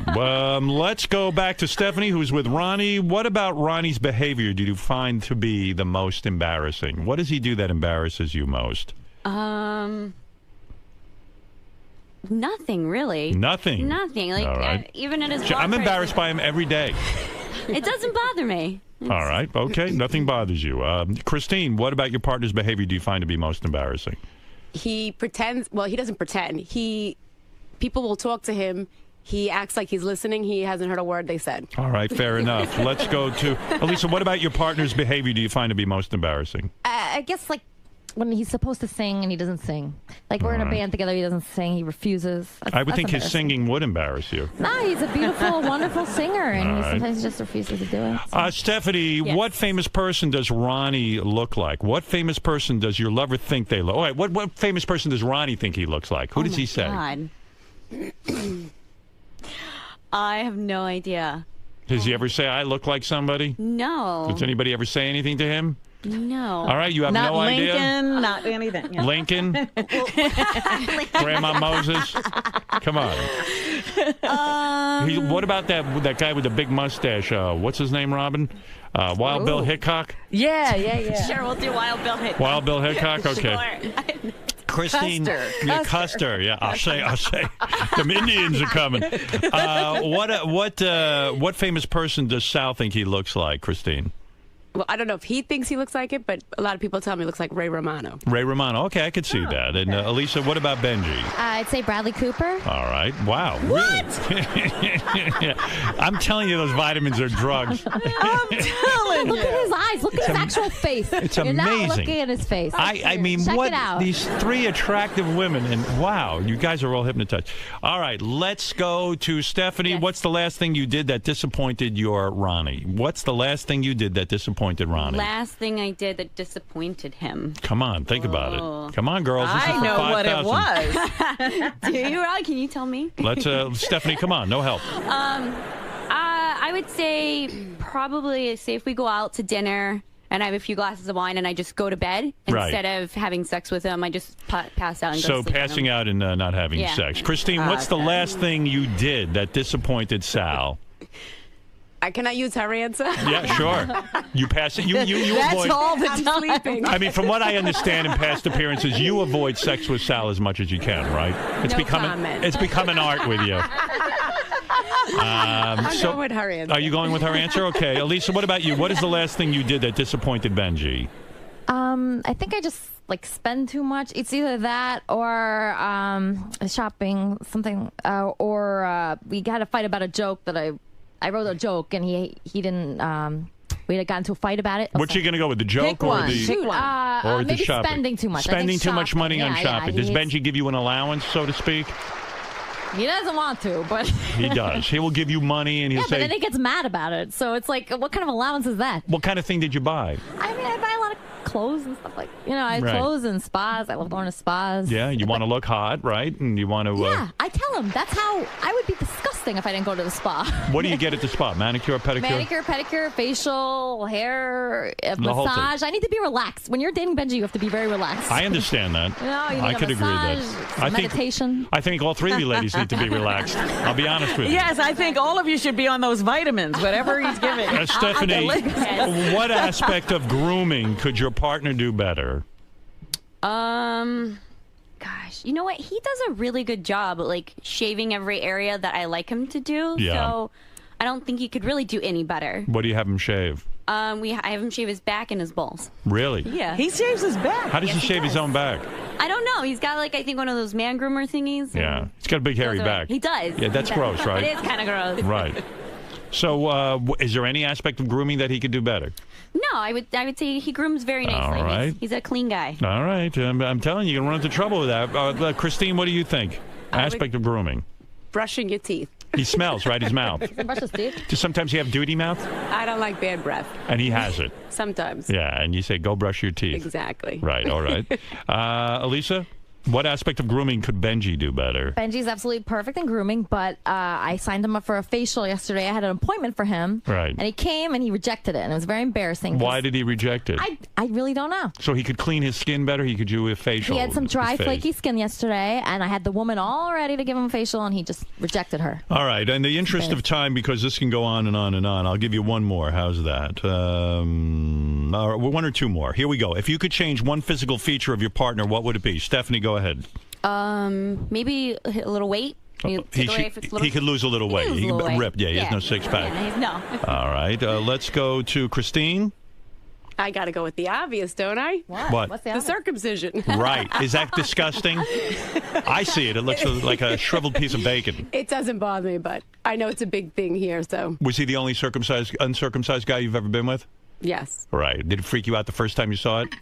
And it was so long ago. Right. You don't even remember your first reaction? I blocked it out. Yeah. All right, Elisa, what is your answer to that? I actually want Benji to gain some weight. He's getting too What? skinny. Oh, my He's getting God. too Wow. skinny. It's not good. You've got to be on He's drugs. adorable. This is unbelievable. He's adorable when he's fatter. All right, here we go. A couple more. Stephanie, what sexual request has your lover made that you denied? Nothing. Nothing. It's truly nothing. You're open on I'm every... always open to everything Wow. that he wants to do. Awesome. Yeah. Christine, what sexual request has your lover made that you denied? I have no idea. Come on. There's Just got- sex. Intercourse, are you going with? Intercourse. Elisa, what have you denied? I'll do anything for Benji. There's nothing I won't do for him. Anal? Yeah, sure, whatever. He doesn't like anal. Would you be with another woman for him? I would. Oh God, maybe that's it. Maybe that's what he'll say. I I don't like that he wants to be with the woman so bad. You know, if he didn't want to be with another woman so bad, I'd probably do it. But he just, maybe he'll say that. Yeah. All right. If Ronnie wanted to have sex with someone you both personally know, who would it be? Who would it be? Yeah. This girl Brittany that we know. All right. Let's go to Christine. I have no idea. Somebody that we both know. Yeah. Amy. All right. Whoever that is. Exactly. Elisa? I think Benji will say Lisa G just because we, like, after we saw our book cover, I don't know, we were talking about, we fantasized about Lisa G this one time. So maybe Lisa G? Yeah, I think Lisa G, yeah. Would you be willing to go to bed with Lisa G in front of Benji? I got to like Lisa G a lot, and we had this one fantasy about her, and it was What good. was the fantasy? It's stupid. It's gonna sound really stupid and not even like, but the cookie thing, like I was in an apron and I was baking cookies and I bent over and something like that. And Lisa went down on you? No, I was Lisa. Right. Benji was Benji, and I bent over. Oh, you pretended to be Lisa? Yes. Wow. Yeah. No kidding. And you bent over and then Benji entered you? Yes. Wow. Look at that, Robin. Yes. Where's Robin? She left. He's amazing. I just can't believe what I'm hearing. Well, okay. Lisa, sorry. Well, you know, we're getting a glimpse into the private lives of some of the guys who work here. All three attractive, beautiful women. I mean, there isn't one of you that's a clunker. Also intelligent. Yeah, You know? it just it's doesn't not make- like I can say, well, they don't have it upstairs. Very, very, very awesome. All right. Stephanie, Yes. Christine, and Elisa, thank you. I'm going to take a commercial break. We'll bring the guys back in, and then the fireworks should begin. We'll find out which couple knows the best There about we each go. other. And we'll find out who gets the $5,000, courtesy of our good friends at Playtex Fresh and Sexy Intimate Wipes. Before and after sex, be clean where it counts, right, ladies? You like a clean man. Of course. Nobody wants some stink in that bedroom. No one. And we'll be back right after these words from the Newly Weird game. All right, let's get the guys back in here for the Newly Weird game. We're playing the Newly Weird game. The $5,000 grand prize for the Newly Weird game is provided by Playtex Fresh and Sexy Intimate Wipes. First place, $5,000. Wow. All right, guys, sit on down. Let's get into this and find out who's going to win the Nearly Weird game. And Ronnie, who fell down? Benji, you all right? Yeah. I grabbed his butt. That's all. Good for you, too. Yeah. All right, well, we learned nothing, but let's go on. Everyone still has clothes on. That's good. Yes.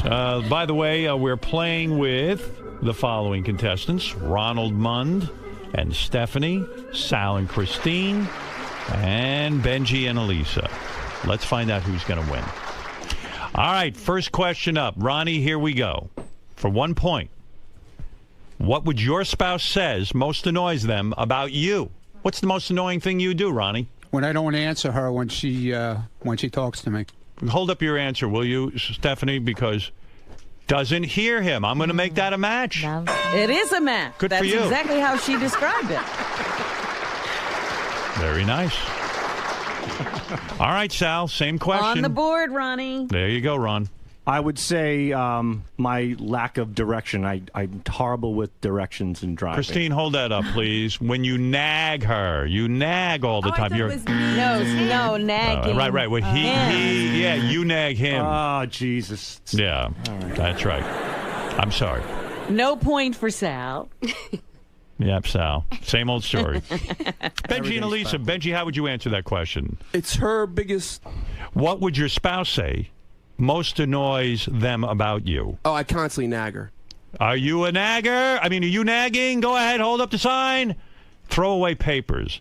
That Elisa throws away all of your receipts and all that It's stuff. what you find annoying about her, Benji. Right. No, you said what I find annoying. What would your spouse say most annoys them about you? Right, that I constantly nag her. What? Oh, right. I confused you. I confused the answer for you. I'm sorry. I do did. it over? Because I'm a bad host. I fucked it up. Yeah, that was. Give us a point. Yeah, I don't know what to do now. Give us a point. We should all get a point. We're nice All right. people. Well, that's not fair to Everybody Ronnie and get a Stephanie. point. But Let's make it even. Let's make it a tie, I think, on that one. I fucked up the question. How do you handle You know that? what? If it Tiebreaker winds question. up, Tiebreaker question. wait a minute. Wait a minute. If it winds up in a tie, Wait, you guys. we can hold it. First of all, we could give Ronnie an extra point and just give them points because that was a screwed up situation. That's the same thing. Yeah, it's the same thing, though. I don't know. We'll figure it out. No, because Ronnie would still be ahead. The question I asked Elisa was, what would your spouse say most annoys them about you? I think there's two ways to handle it. Go ahead. You either let it stand or you throw out the whole question for everyone. All right, I got to throw out the whole question. I'm sorry, Ronnie and Stephanie. I don't know what else to do. So then Ronnie doesn't have the advantage of having answered. I don't know what to do, We'll Robin. figure it out. Give us the point. I think he deserves a point. Don't give it to me. One way or the other. So I fucked in real But game this shows. way, you're fucking Ronnie. Yeah, I know. Yeah, in my ass. Right. But Rob, I'm getting fucked that way. I got the wrong question. All right, I'll tell you what. I tell you what, Benji. Why did you I'm going to listen? ask you a question since Sal and Christine knew the question. Okay. And I asked it right to them. Okay. I'm going to ask you a different question that I won't ask the other couples. How's that? Okay. that's Okay. good. How's that? All right. I said. I say. I don't want to fuck this up in the worst way. All right. I said to Elisa, if you could change one physical feature of your partner, what would it be? Okay. What Now- she would change about me. I don't want to host this anymore. Why do you ask such complicated Right. I questions? said to Elisa, okay. if you could change one physical feature on your partner, what would it be? She would change one of the physical features. Gain more weight, bigger stomach. Get a bigger stomach. Yeah. Well, that happens to be right. That's what she said. Yeah. So yeah, you Ask do her get it. something All right, else. so you got a point. Yeah, I figured out a fair way to do it. I don't know if Sal got the question asked correctly either. Oh, Robin, he did. Well, You Christine sure? said she misunderstood it, but that's okay. By the way, we're never playing this again. I don't understand the game, and neither does anyone else. I understood So it. the game is tied 1-1. Go ahead, Christine. The question you just asked him, you asked us all already. I know. Okay. I know I did. I'm eliminating that question for the rest of okay. you. Gotcha. I wanted to make it Okay. fair. That's the Now I fairest I could come up with. Perfect. Robin, Now you you'll agree. have to remember what number that is so Right, they can right. throw out that card. All right. All right, Ronnie. We asked Stephanie, what color are your eyes? What did she say? Brown. Let's hold up the card. Brown is correct. See, now we're back on track. All right. Christine and Sal. We said, Sal, what color are your man's eyes? My eyes, she would say brown. That is correct. Cool. All right, Benji, same question. Blue. That is correct. Blue, you all have a point. Here we go. Let's keep going. We asked Stephanie, Ronnie, if you could change one thing about Ronnie, what would you change? That was the question you weren't supposed to ask. No, that's a physical feature. This is anything. Ronnie, that's the question. If you could change one thing about your partner, what would you change? What would I change? Don't fuck me up now, because I what finally. would she change? What would I about him? I said to Stephanie, if you could change one thing about Ronnie, what would you change? Probably my attitude. Let's hold it up. Temper. I'm going to say that's a match. Very good. Okay. Sal, we said to Christine, if you could change one thing about Sal, what would you change? To drink less. To drink less. Christine, what'd you have? Sense of direction. Oh, Jesus. That's Sense of the first fucking answer I gave. Everything's ass backwards in this relationship. That's all right, honey. What do you mean everything is ass backwards with the Well, relationship? he's got the right answers, but to the wrong question. Right, exactly. Is that how the whole marriage has been going? Yeah. Right. You're upset. It's not A and B, it's like A and W, you know? Now, you two have been together the longest out of all of the couples. You should take this thing. If I can manage to ask the questions properly, it'll work out for you, I think. All right? I have faith. All right, Benji. We said to Elisa, if you could change one thing about Benji, what would you change? Was she allowed to answer the same question? We said to Elisa, if you could change one thing about Benji, what would you change? To be cuter more often. To be cuter more often. Hold up your sign. What is it? To stop the nagging. The nagging. What is that, Elisa? I can't hear you. I said She's just saying nagging, nagging. Benji. Benji, she says you nag her. It's Why? very confusing. Ask Why us is it another so question. Do you have confusing? another question for us? No, no. Are you sure no sex question will You answer said anything? you repeated the question. I repeated it. Ask us about anal. No, Ready? you said what was Okay. what she, What do you want from me? These are the fucking questions. It's English. I don't know why you're not understanding. What? Let's put a stop to this, Benji. Howard made that. He might have fucked up the first one. That question was very clear. Don't act like you don't know what it meant. Let's move on. I thought you said it was the same question. Doesn't matter. You're not getting another question. Fuck you. It's okay. All right, here we go. Stephanie and Ronnie. We said to Stephanie, what is the grossest thing Ronnie does in front of you? What was her answer, Ronnie? I'm thinking. Shut up. Robin, Thought thank it you would for the come help. right to you. Yeah. We said to Stephanie, what's the grossest thing Ronnie does in front of you? Grossest thing I do in front of her?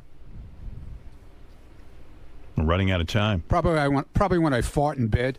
Farting in bed, farting in front of each other. It's a match. That's it. Boy, you two know each other very Sal, well. we said, yeah, they're in the lead, by the way. I must say, Ronnie and Stephanie have 4 points, 1 for Sal and Christine, 2 for Benji and Elisa. We're playing for $5,000, and we seem to be on track now with my hosting. All right, here we go. Sal and Christine. Okay. Are you ready? I'm ready. We said to Christine, what's the grossest thing Sal does in front All of right. you? Where do we start? I would say the thing that really repulses her is when I either pick or blow my nose at the dinner table. She gets so disgusted. Pick or blow the nose at the dinner. She said leaving toenail clippings around for her to find. For Christ's sake. What do you mean, for Christ's sake? Every time we eat, when we're done eating, I blow my nose and she goes, "Ugh, you're going to make me vomit." She yells at me every fucking day at the dinner. about it. Yeah. Christine, what happened there? I forgot. You're All going to right. forget the 5,000 too, because we're not getting it. Benji and Elisa, the following question, Benji. We said to Elisa, what's the grossest thing Benji does in front of you? Sorry. Benji's phone is ringing. Oh, gee. Why did we include Benji in the bed? I don't even understand. I Go ahead. tried to tell you. You were right. You're always right. She turned it off. Answer, then Benji, turn off your phone. Oh my God! Who's calling you, by the way, right now? All right, it's not. You're so fucking annoying. How do you stay with It's me? hard. It's not easy, believe me. Wait a minute. His phone What never is- rang during the show ever. It's an alarm. We want to make sure we're up in time for this. All right, what is the grossest thing?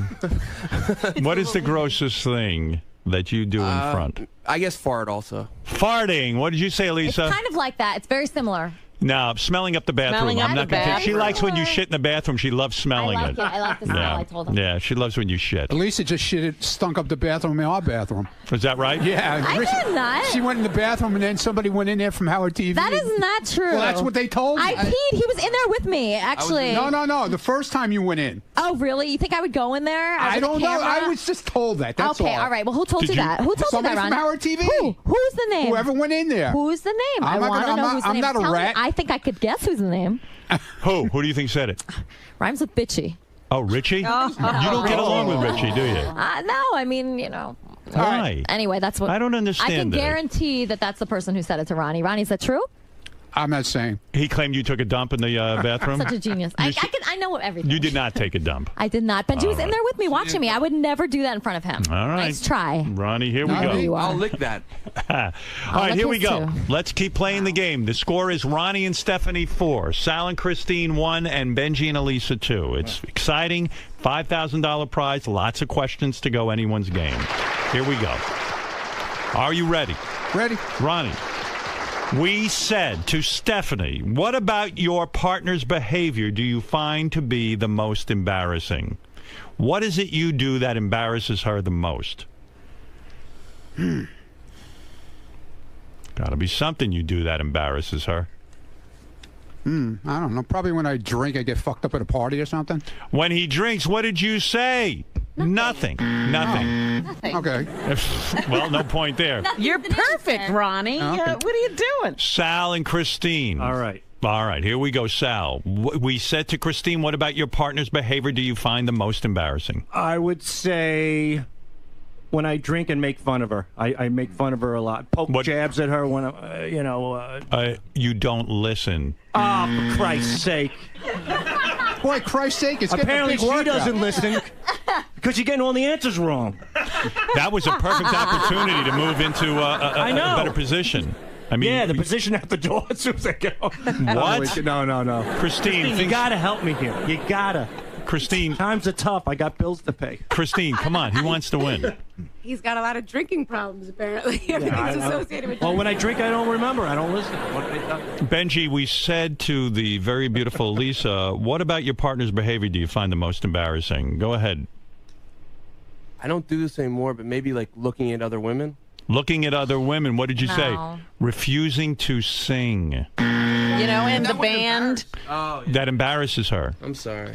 I'll sing right now, baby. Okay, go ahead. I don't know what I'll do when I get in front of you. My online sweetheart, baby. Online sweetheart. Go back to shit. You two are losing, okay? All right, here we go. Let's go to our front runners, Ronnie and Stephanie. We said to Stephanie, what famous person does your lover think they look like? Who do you think you look like that's famous, Ronnie? Jesus. That's what I said. What kind of fucking question is that? Right. Who do you think that you look like that's famous? Who else has that beautiful face? Right. Oh, who's that guy with the mustache? Who's that? Who's that guy with the mustache? They make fun of me all the time on Twitter. It's what is that? Colonel Sanders? Yeah, exactly. Colonel Sanders. All right, Colonel Sanders. We have Wild Bill Hickok. Close. Close, but no cigar. He's a little younger. Sal, what famous person does your wife think you look like? What famous person does your lover think they look like? Well, Who do you think? No, who do you who think? do you think? I said. I'm going to clarify because I'm very nervous here. Okay. I don't want to fuck anybody up. You got it. I said to your beautiful wife, what famous person does Sal think he looks like? Who do I think I personally look like? Right. If I had, I don't think I look like anybody, but people have said in the past, I'm going to say Lorenzo Lamas. Lorenzo Lamas. Ray Romano. Yeah, I do get that. Lorenzo My Lamas. Aunt Annie used to always call me Lorenzo Lamas. Christine, this was a case where you were right. It's a waste of me getting up early. Go ahead. I smell you guys still being broke. All right. I mean, maybe you'll win the money, but I don't know. It's getting slimmer and slimmer, your chances. Benji, we said to the beautiful Elisa. What's the matter with me? What's the matter with you? I blow my nose every fucking day, and you're yelling at me. Easy. All right, I'm sorry. Security. Christine, is this how it goes at home? He We ignore him. Poor woman. All right, here we go. Elisa, Benji, we said to your girlfriend, what famous person does your lover think they look like? Benji, who do you think you look like? That's famous. I never say any. Can I say that I don't look like anyone? You could say whatever you I'll want. say I don't look like anyone. You don't look like anyone. This is unique. Lisa, what did you say? Oh my God, Bradley Cooper, obviously. Obviously, you look like Bradley Cooper, the world's sexiest What's man. wrong with you, Benji? Everyone always says that. God. Wow. I like to meet those Who people. says that? Who's everyone? On Name one Twitter person. and message boards. On Twitter, people say he looks like Bradley Cooper. I heard it a few times. Wow. He looks like him. Look at his face. If you zoom in on his face, Like an and you obese zoom in Bradley Cooper? on Bradley Cooper's face, it's the same face. I would say you have to get really, really close. Can we Like zoom in? Do we have a macro lens? We want to zoom in on that. Well, good for you, Benji. Obviously, that's a big compliment. He's the world's sexiest You're man. better, honestly, but well. Wow. All right. Well, okay. There's a woman in love. That's not close enough. You got to keep going. Ronnie, you're still winning, so let's maintain your lead here. Here's your next question. We said to your beautiful girlfriend, Stephanie, what was the last thing you did that disappointed her? What did you do that disappointed her? Nothing. Nothing. Let's see the answer. Passing out without sex. You got that. In fact, explain it to No, him. wait a minute. That was the wrong question again. No. The question was the last thing she did that disappointed What was him? the last thing you did that disappointed your spouse?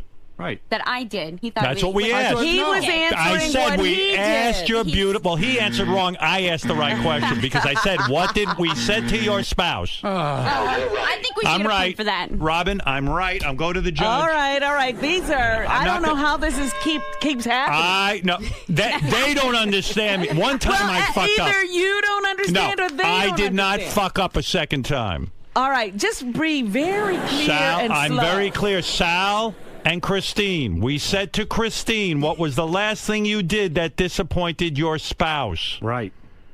The last thing Christine did that pissed me off would be her wanting me to go away skiing for the weekend. I said, I don't want to get What hurt. did you say, Christine? Not that. Passing out without sex. That's Aren't you every always, day. Yeah, but so does it. But she's right. Doesn't Are that you always? disappointed? It's become the norm, Robin. It doesn't equate to the last thing. It's just You two are not on the same page. I'm getting that impression. You know, this reminds me of when I played this stupid game. All right, here we go. Okay, Elisa and Benji. We said to Elisa, Benji, what was the last thing you did that disappointed your spouse? What was the last thing you did that disappointed your spouse? No, This is what we said to Elisa. I'm going to say it again. I got it. What was the last thing you did that disappointed your spouse? So what did she do that disappointed you? Right. Well, that's how you should have put it to begin What with. do you mean? That's what I said. All right. Come on. What was the last thing she did? Fuck me. Fuck me. She fucked you? I fucked you? Go ahead. Stephanie, I did Let's not. stay. Believe me. Benji, go ahead. Like spending too much shopping. Elisa spending too much money. That's it. What's our score? You have 3. Ronnie and Stephanie are in the lead with 4. Benji, what the And hell? Sal and Christine have 1. I think it's statistically impossible. Can you turn that off? That better not be All another girl. All right, Seriously. Ronnie, I'm going to be as clear as I can be. Sorry. Okay. We said to your beautiful girlfriend, what aspect of grooming could your Okay, I'm just partner looking. do I better? don't know. What aspect of... Wait a minute. I'll say it again, They're Ronnie. talking and I can't hear. Sorry. Ronnie, we said to your beautiful girlfriend, what aspect of grooming could your partner do better? Meaning Stephanie. No, meaning you. What can We you said do? to Stephanie, what aspect of grooming could you, Ronnie, do better?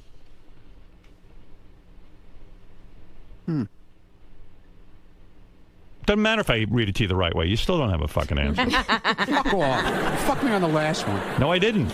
I read it to you properly. No, you didn't.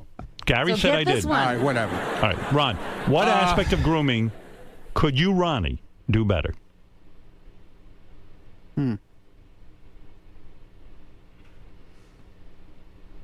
I don't know. Maybe lose a little weight. Lose No, a little weight. Grooming. But Oh, that's grooming. not grooming.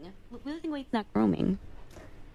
Shave my balls better. Shave your balls better. What did you say, Stephanie? You said nothing. Because He does. you do that already. You already shave your balls and your back. Nothing. See, she should have given an answer, right, Ronnie?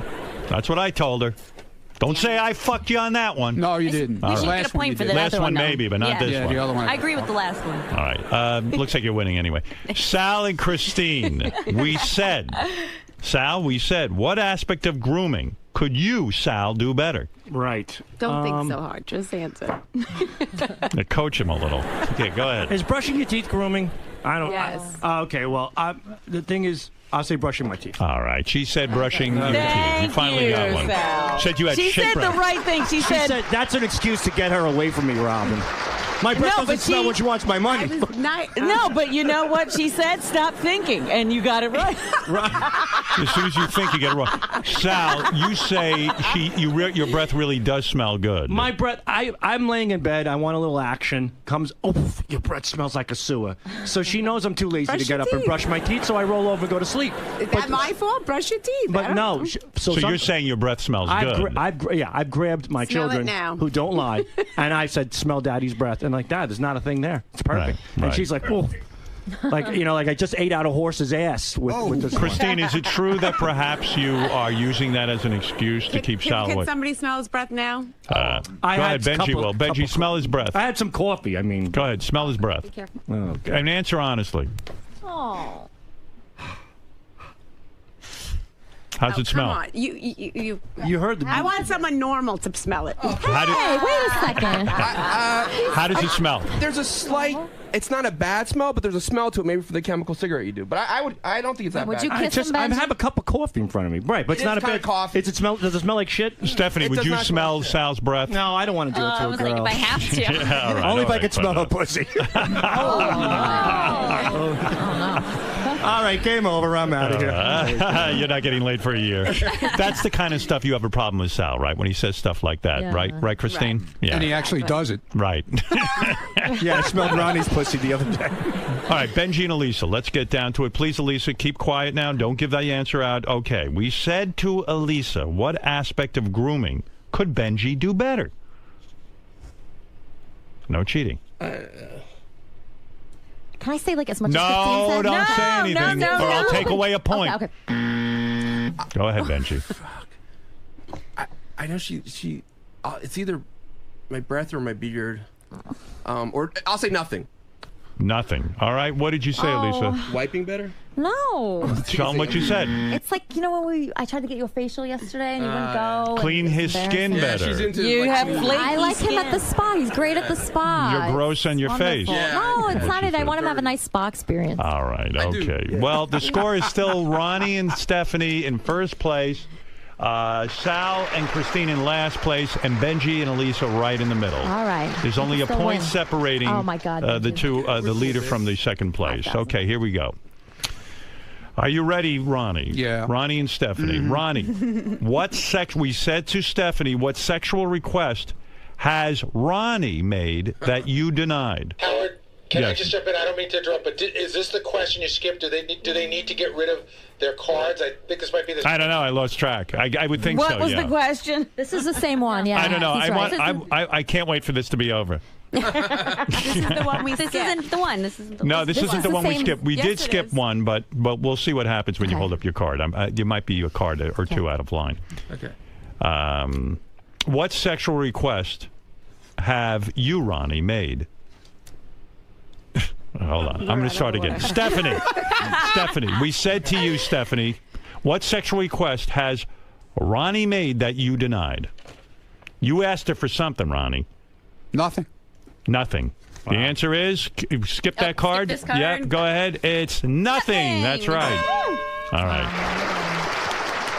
That's another Let's point. put the money, Stephanie. All right, let's that's go. my card. Let's No, go let's to split it. Seriously, Sal we might win. and Christine. Sal and Christine. Sal, we said to Christine, what sexual request has Sal made that you denied? No brainer. Go ahead. BJ. Blowjob. And she said She sex said intercourse, sex actual in fucking. general. Well, doesn't that qualify? No, intercourse is Any what she kind of said. sex. Sal, you've often. I thought she was going to say BJ because you always say you want a blowjob and you Yes. don't get it, right? Never. I mean, that's okay. It's her option, but Never heard that. no shit. Apparently you don't. Every time I ask, you're not hearing it. No, definitely blowjob. Definitely. Well, Christine, what about blowing him once in a while? Could you do that for him? You don't have to smell his breath. though. What are you going to do? What is that you said? I'll blow him with a gun in 1 second. It's funny. A lot of women do not like to give blowjobs. It's not their thing. right. Certainly, you could be understanding of that, Sal. I am. He's understanding of everything. Have you given up, Sal? Was there a time you used to argue about stuff like this? Oh, with you? yeah. You've given up. 2 words you get by. I agree. That's it. Whatever she says, the sky can be purple. I agree. Christine, do you think if he was circumcised, it might be easier? Maybe. Maybe that's it, yeah. Because it collects a lot of Kinda dirty schmegma. in there, huh, Yeah, Chris? it's a little dirty in there. Oh, geez. Christine, he probably doesn't groom all that well down there, does he? No, he does. He does. He does. Okay. I was going to say, he's always in that pouch. It's got to be clean. It's always cool when he puts a Mexican hat on it. That's why I take pictures of my dick. It's the only thing I could do with it. All right. Benji, this is a big question for you guys, for you and Elisa. We said to Elisa, what sexual request has Benji made that you denied? I never do this anymore, but threesomes. Yes. Threesome. Oh, yes. Yeah, there we go. Hell yeah. Threesome with another woman. Very That's good. our score, 4-4. No, it's 5-4. We'll split it with you, Stephanie. Yes, we will. We'll split it with her if she wins. And please don't tie because I don't have a game plan for that. One of you get this wrong, please. It's the Wait a final minute. Will question. you split it with Steph if you win? Yeah. I'm making a deal with her right now. But Stephanie, what I about want to go that? on vacation. Sorry.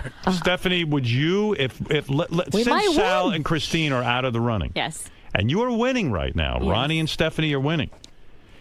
What Elisa's proposing is It's like Survivor. that no matter what happens, that she would split with you. Are you interested in such a deal? I can't. I'm sorry. That's my down payment for a new car. I can't. Of course, you're winning. Why would you?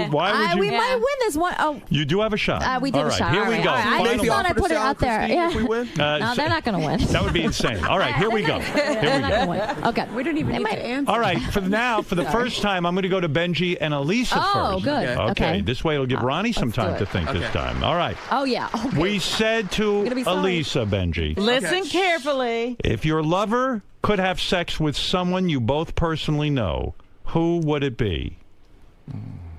That we both know. Personally, okay, so it's not okay. Lisa G. Wow, there you go. Yes, you got that thanks to right. you. Lisa Oh, I hope once again. I hope Hell Ronnie yeah. and Stephanie get this right. For shits and giggles, as they say, let's go to Christine and Sal. Now we both know. Yeah. Wow, there's a few, but to zero in on one particular person, could it be a relative as well? Anybody? Oh, my God. No, not my relative. I would say A relative. It's not a relative. Let me help you out. Oh, man. I'm going to say her friend Lorraine. I didn't say Lorraine, but All right. What'd you say? She said Amy. No.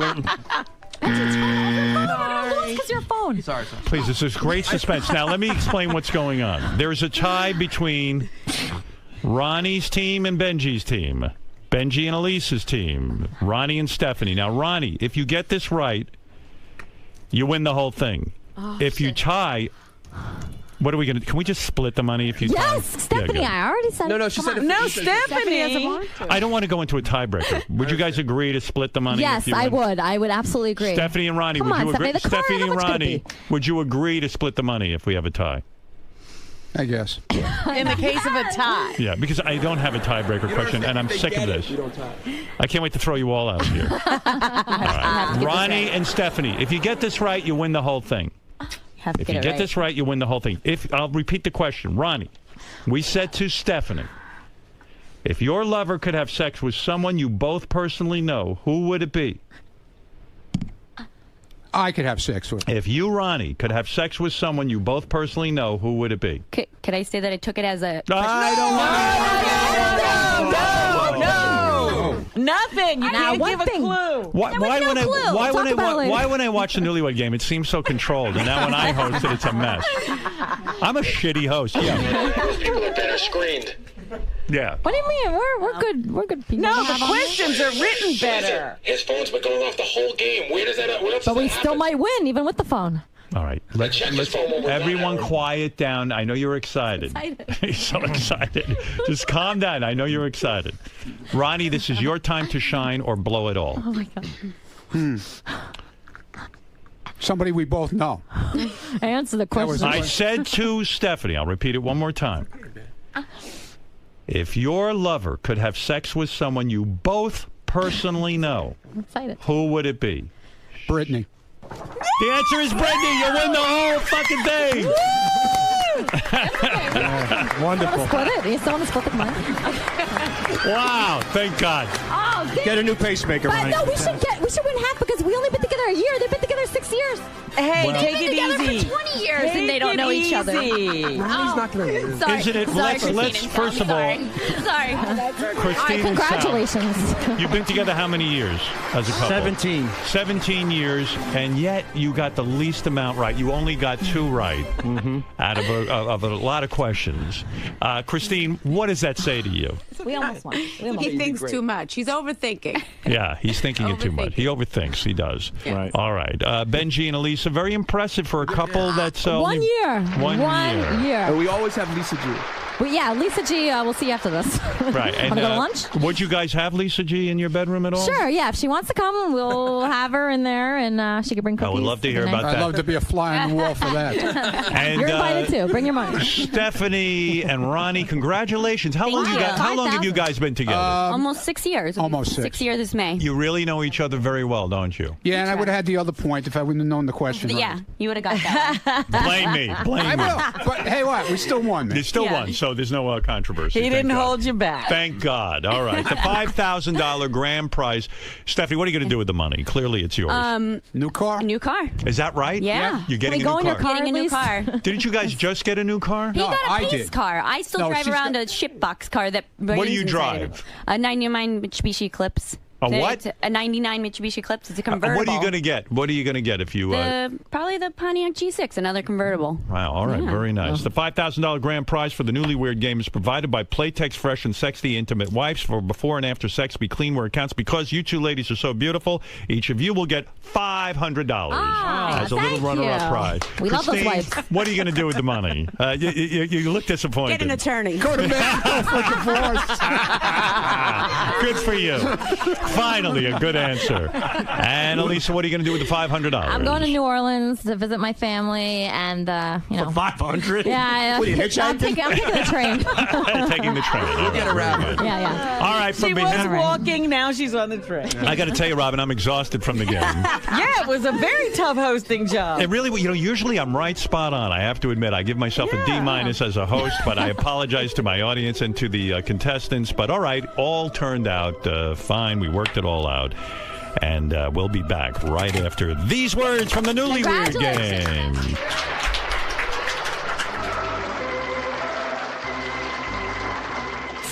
Gary, I know what you're gonna ask. I know. There's nothing on my head. I don't care. No, look. I got you. I swear on my life. Look at everything. It's okay. Very great. Ronnie, congratulations, $5,000. Please, can we come in the new car? Are we allowed in? Sure you are. Sure. We'll drive. We'll be in the back seat. Mr. Munn, Stephanie. Yes, sir. Congratulations, first of all. Thank you. I mean, quite the victory today. I think so. It was a close game, though. It was close. Do you Just take... proves I love my girlfriend. Exactly. We're on the same page. So this is more than a game to you guys. This represents how well you truly know each other. Ooh. I think so. I think this shows that we have a strong relationship and that we do good together. That you can sequester one of you, ask a bunch of questions, return, and you'll always be on the same And I would have page. had one more point. Yes, you would have if I got would've that. Got the question straight. So anyway, If we you still would've- won no yeah, matter we what. did. But you would have got that one too. Yes. More in love than ever, safe to say right now. Of course. Oh, she's in love now. She's getting a new car. I'm very excited. I'm ready for it. My car rains. It rains inside of the car when I'm driving it. So I want to have no wet car anymore. Sunnier days ahead. That's right. Congratulations, Thank you two. you. Now go to work.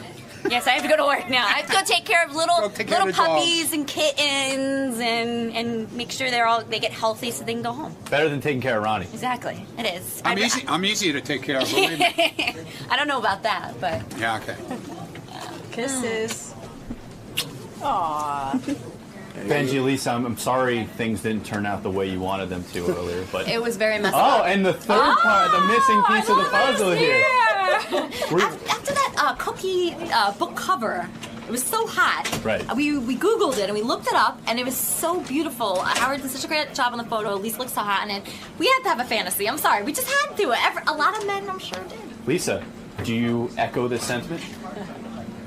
That I want to be involved with them? No, just, are you flattered at least? Oh, so flattered, Would yes. you ever be in a Benjalisa sandwich? Yes, the answer is yes. No, but I'm very flattered that they are enjoying the fantasy of my book. Should be the lettuce on the side of the sandwich. Or the tomatoes. It's not actually in the sandwich, but when they give you the plate, She's in it's it. out. She's there, she's hanging out, but It's a like, pickle.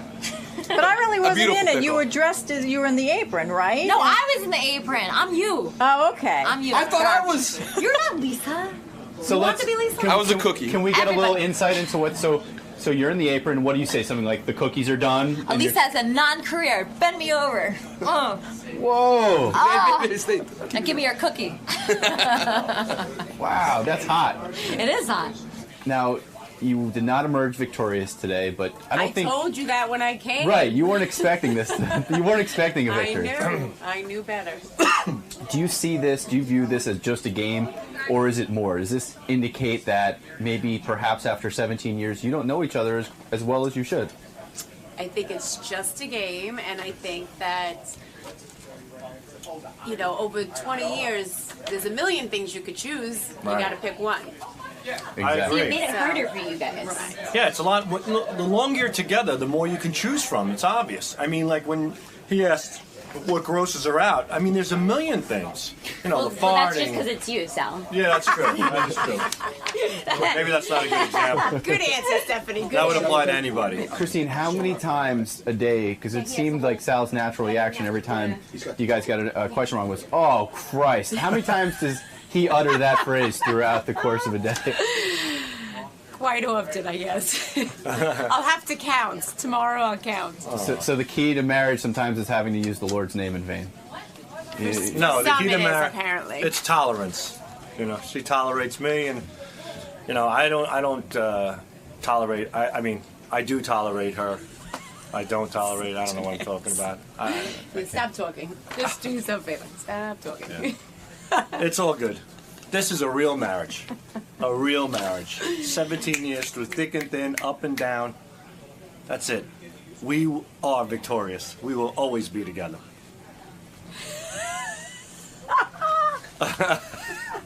And that laugh says it all.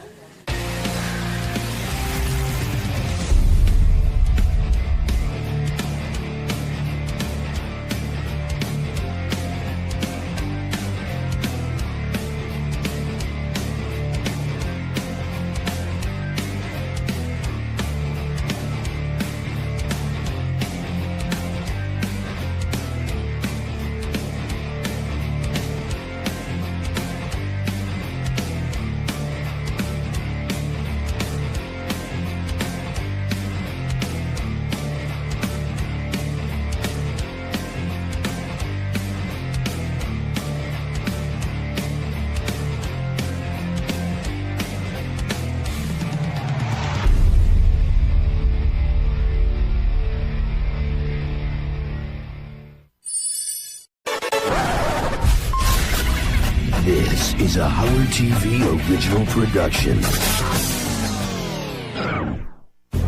On this episode, Bobo thinks the world is going to end. Does he have a plan? Oh, I found it. And is he man enough to survive? In case a dirty bomb goes down, I light the match and I see which way the wind's blowing. See, Bobo's not so stupid. What's your problem? Testing 1, 2. Baba Boo. Yeah. Hey-oh, yeah.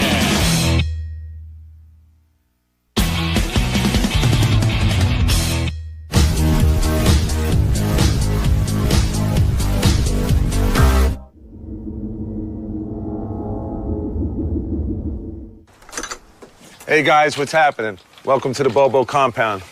I'm preparing for the end of days.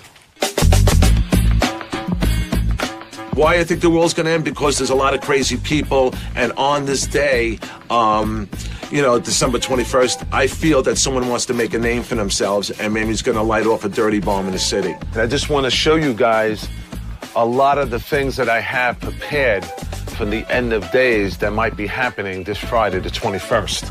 I probably have about 6 months food supply here. I have a lot of these canned goods which you can open up, use a hand can open and that's it. Tons of tuna fish here. Health bars which you can live on. Cereal, juices for the kid. Nuts, okay? These are always good. You add water to these and you have like a macaroni they have in here. They have these cookies, cases of water here. Special thermal insulated safety gloves for all of us here in the household to wear. If there's any dust down there or anything like that, I could put this on. Police scanner. So if anything emergency, police give reports or what's going on that I need to know, I get it right from the patrol cars. I figure we got 6 months of food. After that, it's lights out if there's nothing else we can get, you know what I mean? For goodness sakes, Bobo's the last guy on this planet who should want to go on after the apocalypse. I can't imagine that Bobo, it's that important to survive. He's there with his supplies. Somehow he thinks he's going to not get stuff taken away from him or stolen or the elements aren't going to have their way with him. I mean, it's ludicrous. I got all my rations. Now I had to find a place to hide. And I was running out of time. I mean, we actually find 2 missile silos that are not active anymore. The most convenient location that I'm looking at right now is the Lindenhurst and North Amityville abandoned military. I understand that from folks that told me about it. I haven't been there yet, but there is silos in those areas. My thing was going to be that on that day, I was going to have my family in down one of these silos.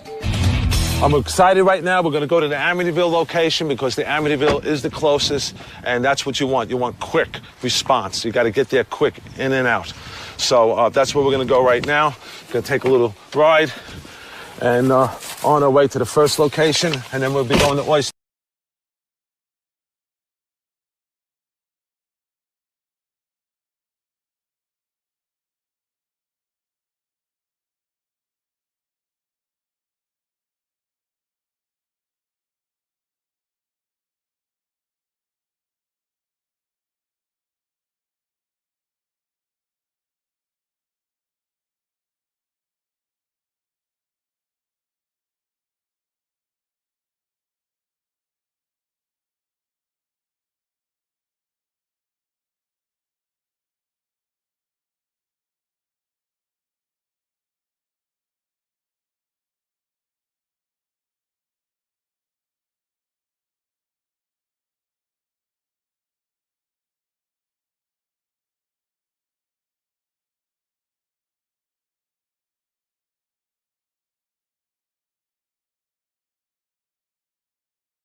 Was we went up to the North Shore, Oyster Bay area. The only thing I'm concerned about now, it is farther location than the last previous one that we went to.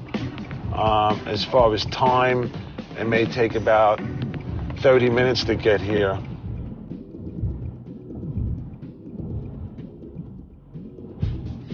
Okay, these are the grounds. Ooh, that might be something over there. This is the area of the sites where the, I believe, the missiles were kept.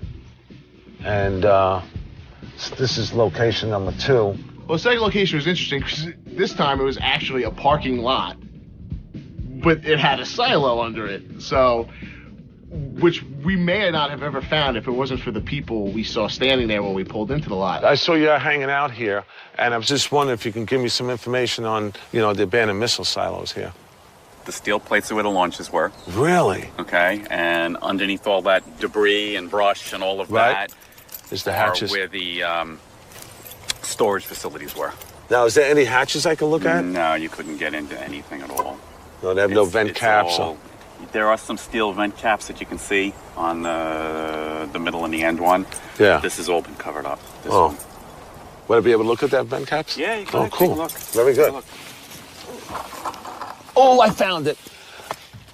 I found it. I knew it. This is fucking great. I'll be able to come down here. See? Get a shot of that. Let's put it. Watch this. Watch this. Listen to the echo. You hear that echo? That's the tube. That's the tube. Oh, my God. I found access. He investigated a little more and realized that there was no ladder or steps to get down, and that really upset him. That took the whole wind out of his sails. The only thing sad is, how am I going to fucking get down here? I can't bring my 6-year-old, my wife, and expect them to go down this thing. But if it would have been a ladder, yeah, we could have did that. I could have put my kid to my back. He would have held on. I would have strapped him on, and I would have walked down here. Sure. Here's the end of the world, and now I have no place to put my family. So yeah, I was quite upset about that. This would have been great if Bob would have come down. Ow! Fuck! Right on my fucking foot. All right. I went back home with no real plan, and so my wife asked me, well, what's the plan? I go, Bobo has no plan.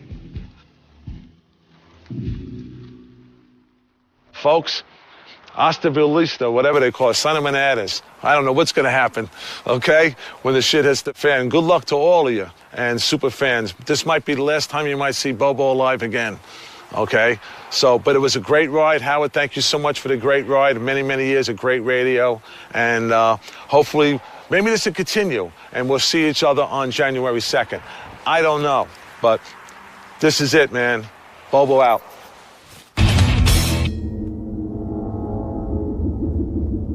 During our creative meetings, you know, lots of ideas are pitched. I'm in touch with a lot of the Whack Pack community, and I knew for a fact that Bobo was, quote-unquote, a doomsday prepper. What do you got, Joel? December 21st, the end of the world, supposedly. It's on a Friday. We have Brian Phelan, we have Bobo, and we have High Register Sean. All three of these guys believe that the shit's going to hit the fan on this day.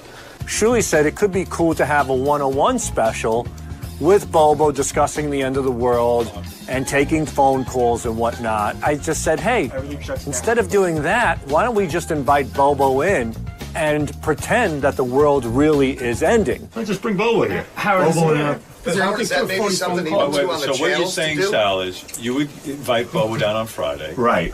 And say, look, we want to record a special and talk about the end of the world and this and that, because we really don't think it's going to happen, obviously. Right. And so he's sitting there and talking with you, and all of a sudden you and Richard are in there, and Everything shuts down, but the mics are still going, so you get his reaction. Holy shit! But what else happens? Like what else after the power gets? Yeah, if we can you can just play that Foghorn. You're like, I wasn't really surprised to pull this prank off on Bobo. I mean, I think just a few days before, I painted his face with my dick.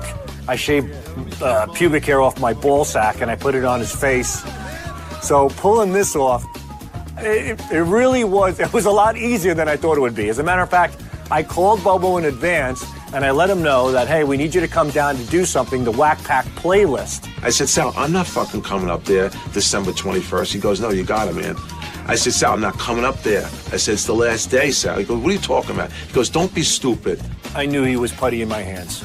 I knew it was going to be a piece of cake. He goes, come on, we'll just do it. Howard really wants you to do it. So when I hear Howard's name, I fucking jump. We just thought it'd be funny to see Bobo during the actual end of the world. Like, would Bobo be brave? Would Bobo panic? What would Bobo say? So we created the end of the world for Bobo.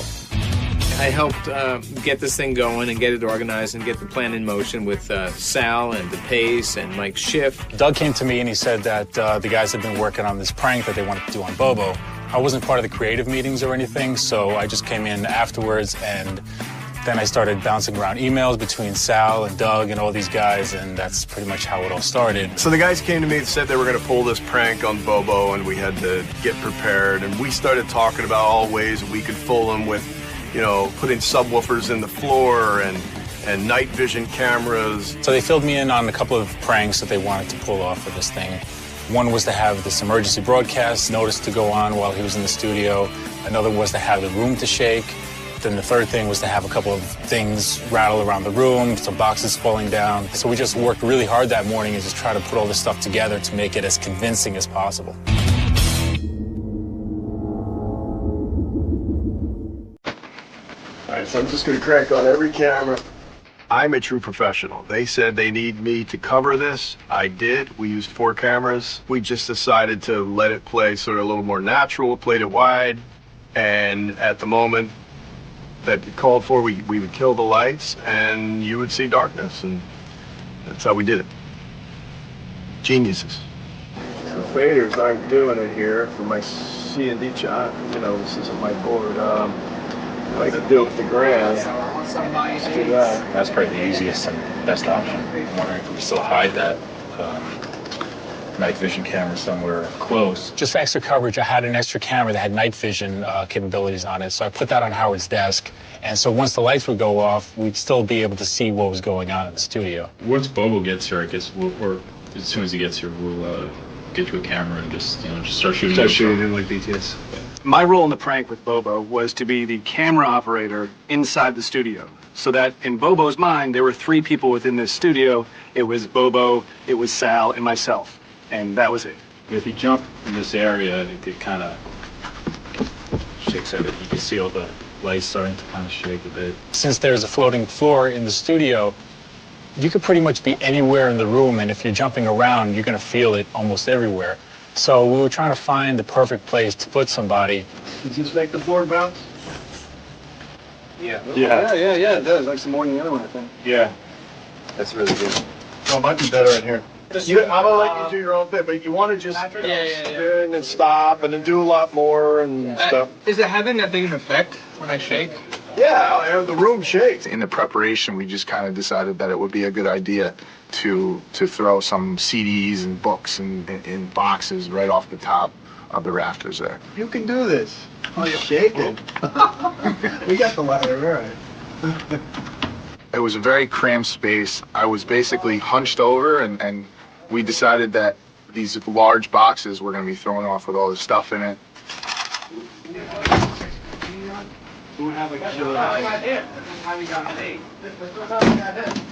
My role in the prank was to hide under Benji's desk and shake it to simulate an earthquake, and also to knock some of the CDs off the desk. I'm right under Benji's desk. You want me to like just have them drop or kind of fly over past the space? Drop them. Drop. Because Yeah. if it gets hit in the face, we can get in a lot of trouble. If the room was really shaking, it wouldn't go like flying to the side. Just gradually push them, you know? Okay. Guys, you know where the RTSs are in the control room? Behind the door? Right behind when you walk in the door, they're hanging up on some hooks. Just grab as many of them as I need. We wanted to make sure that all the guys hiding out in the studio could be able to get proper direction from the control room. So they all had headsets on, and Scott was able to give, specific cues whenever necessary. Hi, Scott. Hi! Get those fucking mics up already. The guys created a fake EAS alert, and we had this, basically a fake news story. So we had to figure out how to get it into the studio without anybody here in Howard's room hitting the board. We were hiding speakers around the studio, so it sounded kind of like this booming alarm coming in. You bang on the door, say, guys, we can't get in. There's a bomb in the building. We got to get out, and then let just Bobo struggle for it for the longest time. Then hit the thing and let him just pull back, and run out. The emergency broadcast signal is going to go on, and then just bouncing can just go on, just on and off throughout the rest of this. No, that's it, and then just cover it, right? Yeah. We did a couple of rehearsals just to make sure everything would flow smoothly once Bobo was actually in the studio. Here we go. Song number 1, Hi, My Name Is by Eminem. Guy likes to say hi, likes to rap. It's my kind of guy. Right. Let's go. What the hell is that? Song number 2. What's with the shaking, guys? What's going on, man? Scott.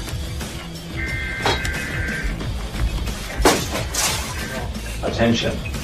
Attention. Hey, you guys hear this? This is an emergency announcement issued by Homeland Security. 1, 2, 3. Let's get out of here. Go!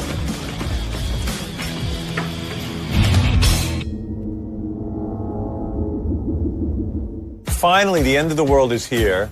It's the day it's supposed to happen, and Bobo takes off to come hang out at the Howard Stern show. So how serious could he have been?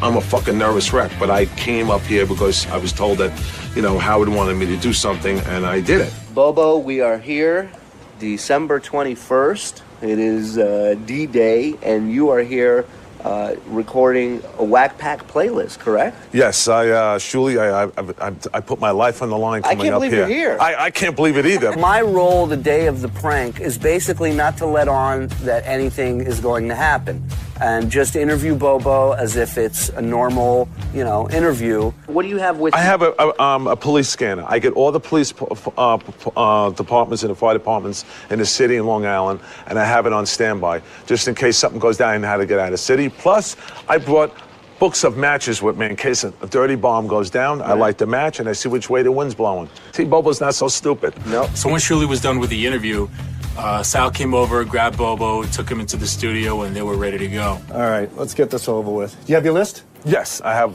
too many to count. All right. All right. Sal started interviewing me, and I started going through the Whack Pack playlist.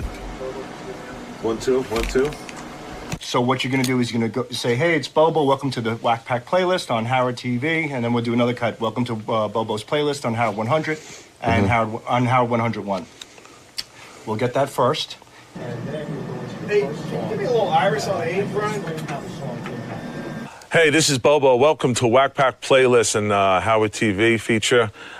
These are a lot of the songs that I put together that had a meaningful remembrance to me over my lifetime.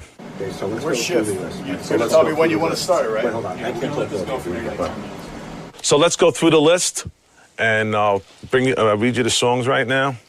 You sound a little nervous. Just Yeah, relax. I'm a little nervous from this day. Bring me up on the 21st. Stop with this. The day's almost over. Hey, Brian, give me a little iris on 4. All right, the first song is Metallica, Enter Sandman. And let me tell you how it ties into the Howard Stern show. So here it is, Metallica, Enter Sandman. And here it is, Metallica, Enter Sandman. Is that a good cut, Scott? I mean, if you like to edit. Yeah. I was all fucking twisted, man. I was fucking stumbling over my words. One of the best songs to me was Life in the Fast Lane. So here it is with the Eagles, Life in the Fast Lane. Perfect. I sat down with Bobo for a good 20 to 25 minutes before we started triggering all the little things to give him the impression that the world was ending. All right, now? Is the next one when we're going to do it? As soon as he starts, yeah. All right. Scott and I were both working together on these cues. He would kind of wait for my call, I'd give it to him, and then he'd communicate it to the guys in the studio. All right. Hey, it's Bobo. Welcome back to the Whack Pack Playlist. Start the shake. And my fourth song is Coldplay, In My Place. What the fuck? Hold on, Scott, camera shake here. Hold on 1 second. Whoa, man. What the fuck is going on here? What is fucking going on? Stop the shake. Stop the shake. Scott, what the hell was that? Hold on, let me try to figure it out. Hold on. Hey, Scott, it's not funny, man. Probably the building. This building sways. What the fuck? The building fucking sways. It's probably the building. All the time. It sways because we're so high up. It's probably the weather. Get the fuck out of here. I think we're good. Let's keep going. It's probably just a storm. Dude, right. just relax. The building sways all the time. All right. Where am I over here? All right. All right. Just calm down. Just calm. Whoa. Okay. So at first, we start seeing Bobo kind of smiling a little bit, and we're thinking, oh, he's kind of putting it on. But then he's actually sweating, and you can't fake that. So at that point, we realized that, hey, maybe Bobo really is falling for this thing. Okay, this is Bobo. Welcome back to the Whack Pack Playlist here. This group here is special to me because Howard had... I have to go back. What's the matter? You all right? Yeah, You no, break? I know it's Martin. That's a Chris Martin. Okay. All right. Now what? This is the light one now? This is the shake of the light. Okay. Just calm down. Just calm down. All right. Hey, it's Bobo. Welcome back to the Whack Pack Playlist. And my fourth song is Coldplay. And this song is special to me. I know it's special to Howard. Okay, He had start Chris the Martin shake. up here. What an interview there was. Kill That was lights. One of the best. Whoa, God damn. Kill lights, kill. Holy shit, the fucking lights off. Scott, what's going on? What's going on, man? Scott! What the fuck? Oh, my Attention. God. Attention. This is an emergency announcement issued by Homeland Security. Holy shit! The United States is under attack. Right there, it was really hard for me not to hold in my laugh. It was difficult, but I knew I had to go through it because if I gave it away, I would have blown the whole thing. North Korea has launched 7 nuclear missiles heading towards New York City. What the fuck? Several dirty bombs have been detonated in downtown Manhattan. You know what? I shouldn't have came here. Shut up! Do not move. Keep it shaking. The United States is under attack. Oh my North God. Korea has launched 7 nuclear missiles heading towards New York City. Oh my God. Stuff started falling off the shelf and shit. I said, oh my God, I'm gonna die. I said, I'm in the fucking studio, but no king of media is here, Oh! He's on the floor. He's on the Do floor. not move. Please don't move. Don't move, they said. This guy really believed this ridiculous notion that the world was going to end at that moment, and his face said it all. Scott! Scott! Bang on the door. Holy shit. We got no fucking reception. I got a police scanner. Should I put the police scanner on? Let me put the police scanner on. I knew I bought this thing. I can't get through to my... Bobo's not so stupid. I have no fucking... I have no reception. Come on. When I didn't hear nothing coming over the scan, I got fucking really scared. I go, now they knocked all communications out. Bobo, you want to help me open this fucking Yeah. door? There's enough of that stupid scanner. All right.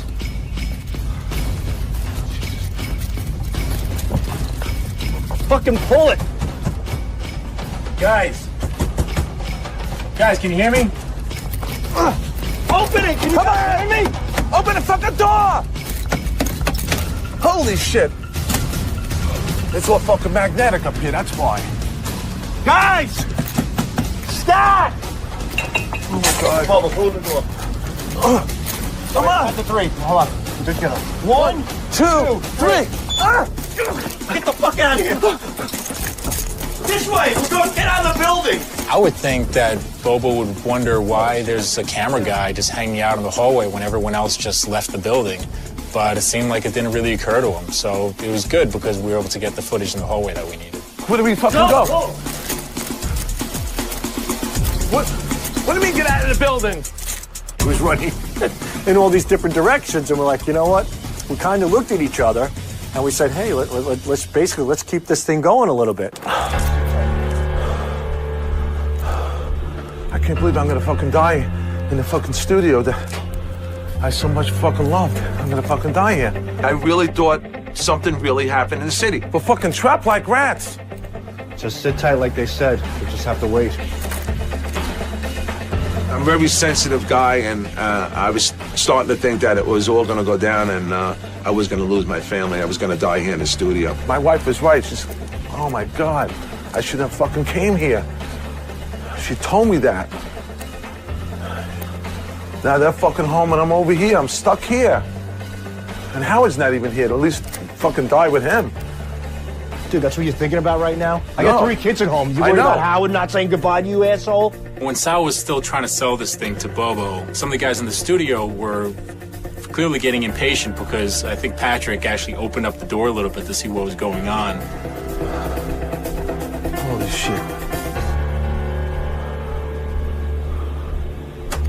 What the fuck is that? You'd think he'd kind of figure it's a prank or try to ask, hey, why is there a door opening? But it seemed like he didn't really care, so it was very strange at that point. Holy shit, I'm fucking hyperventilating. You got a fucking paper? I gotta have a paper bag. You gonna throw up? No, I'm fucking hyperventilating. All right, sit down on the couch. We got him a bag to breathe into because he was hyperventilating.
You should.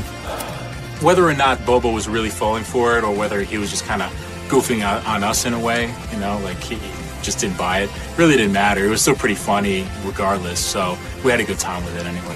This is genuine, bro. This really went down to me. In my mind, I thought was really, really happening. Hands down and case closed on that one, man. You have to punish Bobo for stupidity. On the streets of Manhattan, and I'm an idiot. I thought the world was going to end, and I got to look for some takers now. Oh, hello, ma'am. I'm an idiot. I thought the world was going to end. Did you think the world was going to end? No, I think we're doing just fine. Thank you. Right? Yeah. Okay. Thank you. I'm an idiot. I thought the world was going to end. Did you think the world was going to end? No? Excuse me, sir. I'm an idiot. I thought the world was going to end. I'm an idiot. I thought the world was going to end. Did you think the world was going to end? No. No? Not at all? Nope. You have no nothing to say about it? Nope. No. Okay. Hi, how are you? Oh, you on the phone? Okay, so. Hi, how you doing? Listen, I'm an idiot. I thought the world was going to end. What's your take? I have no time. Ask her. Oh, okay, you got to go somewhere? All right. Have a good day. Excuse me, sir. You look like you could talk for a second. No.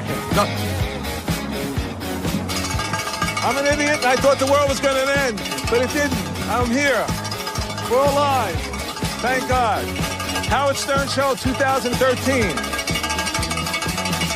Hey, man, it's not the end of the world. Bobo out. Hasta la vista.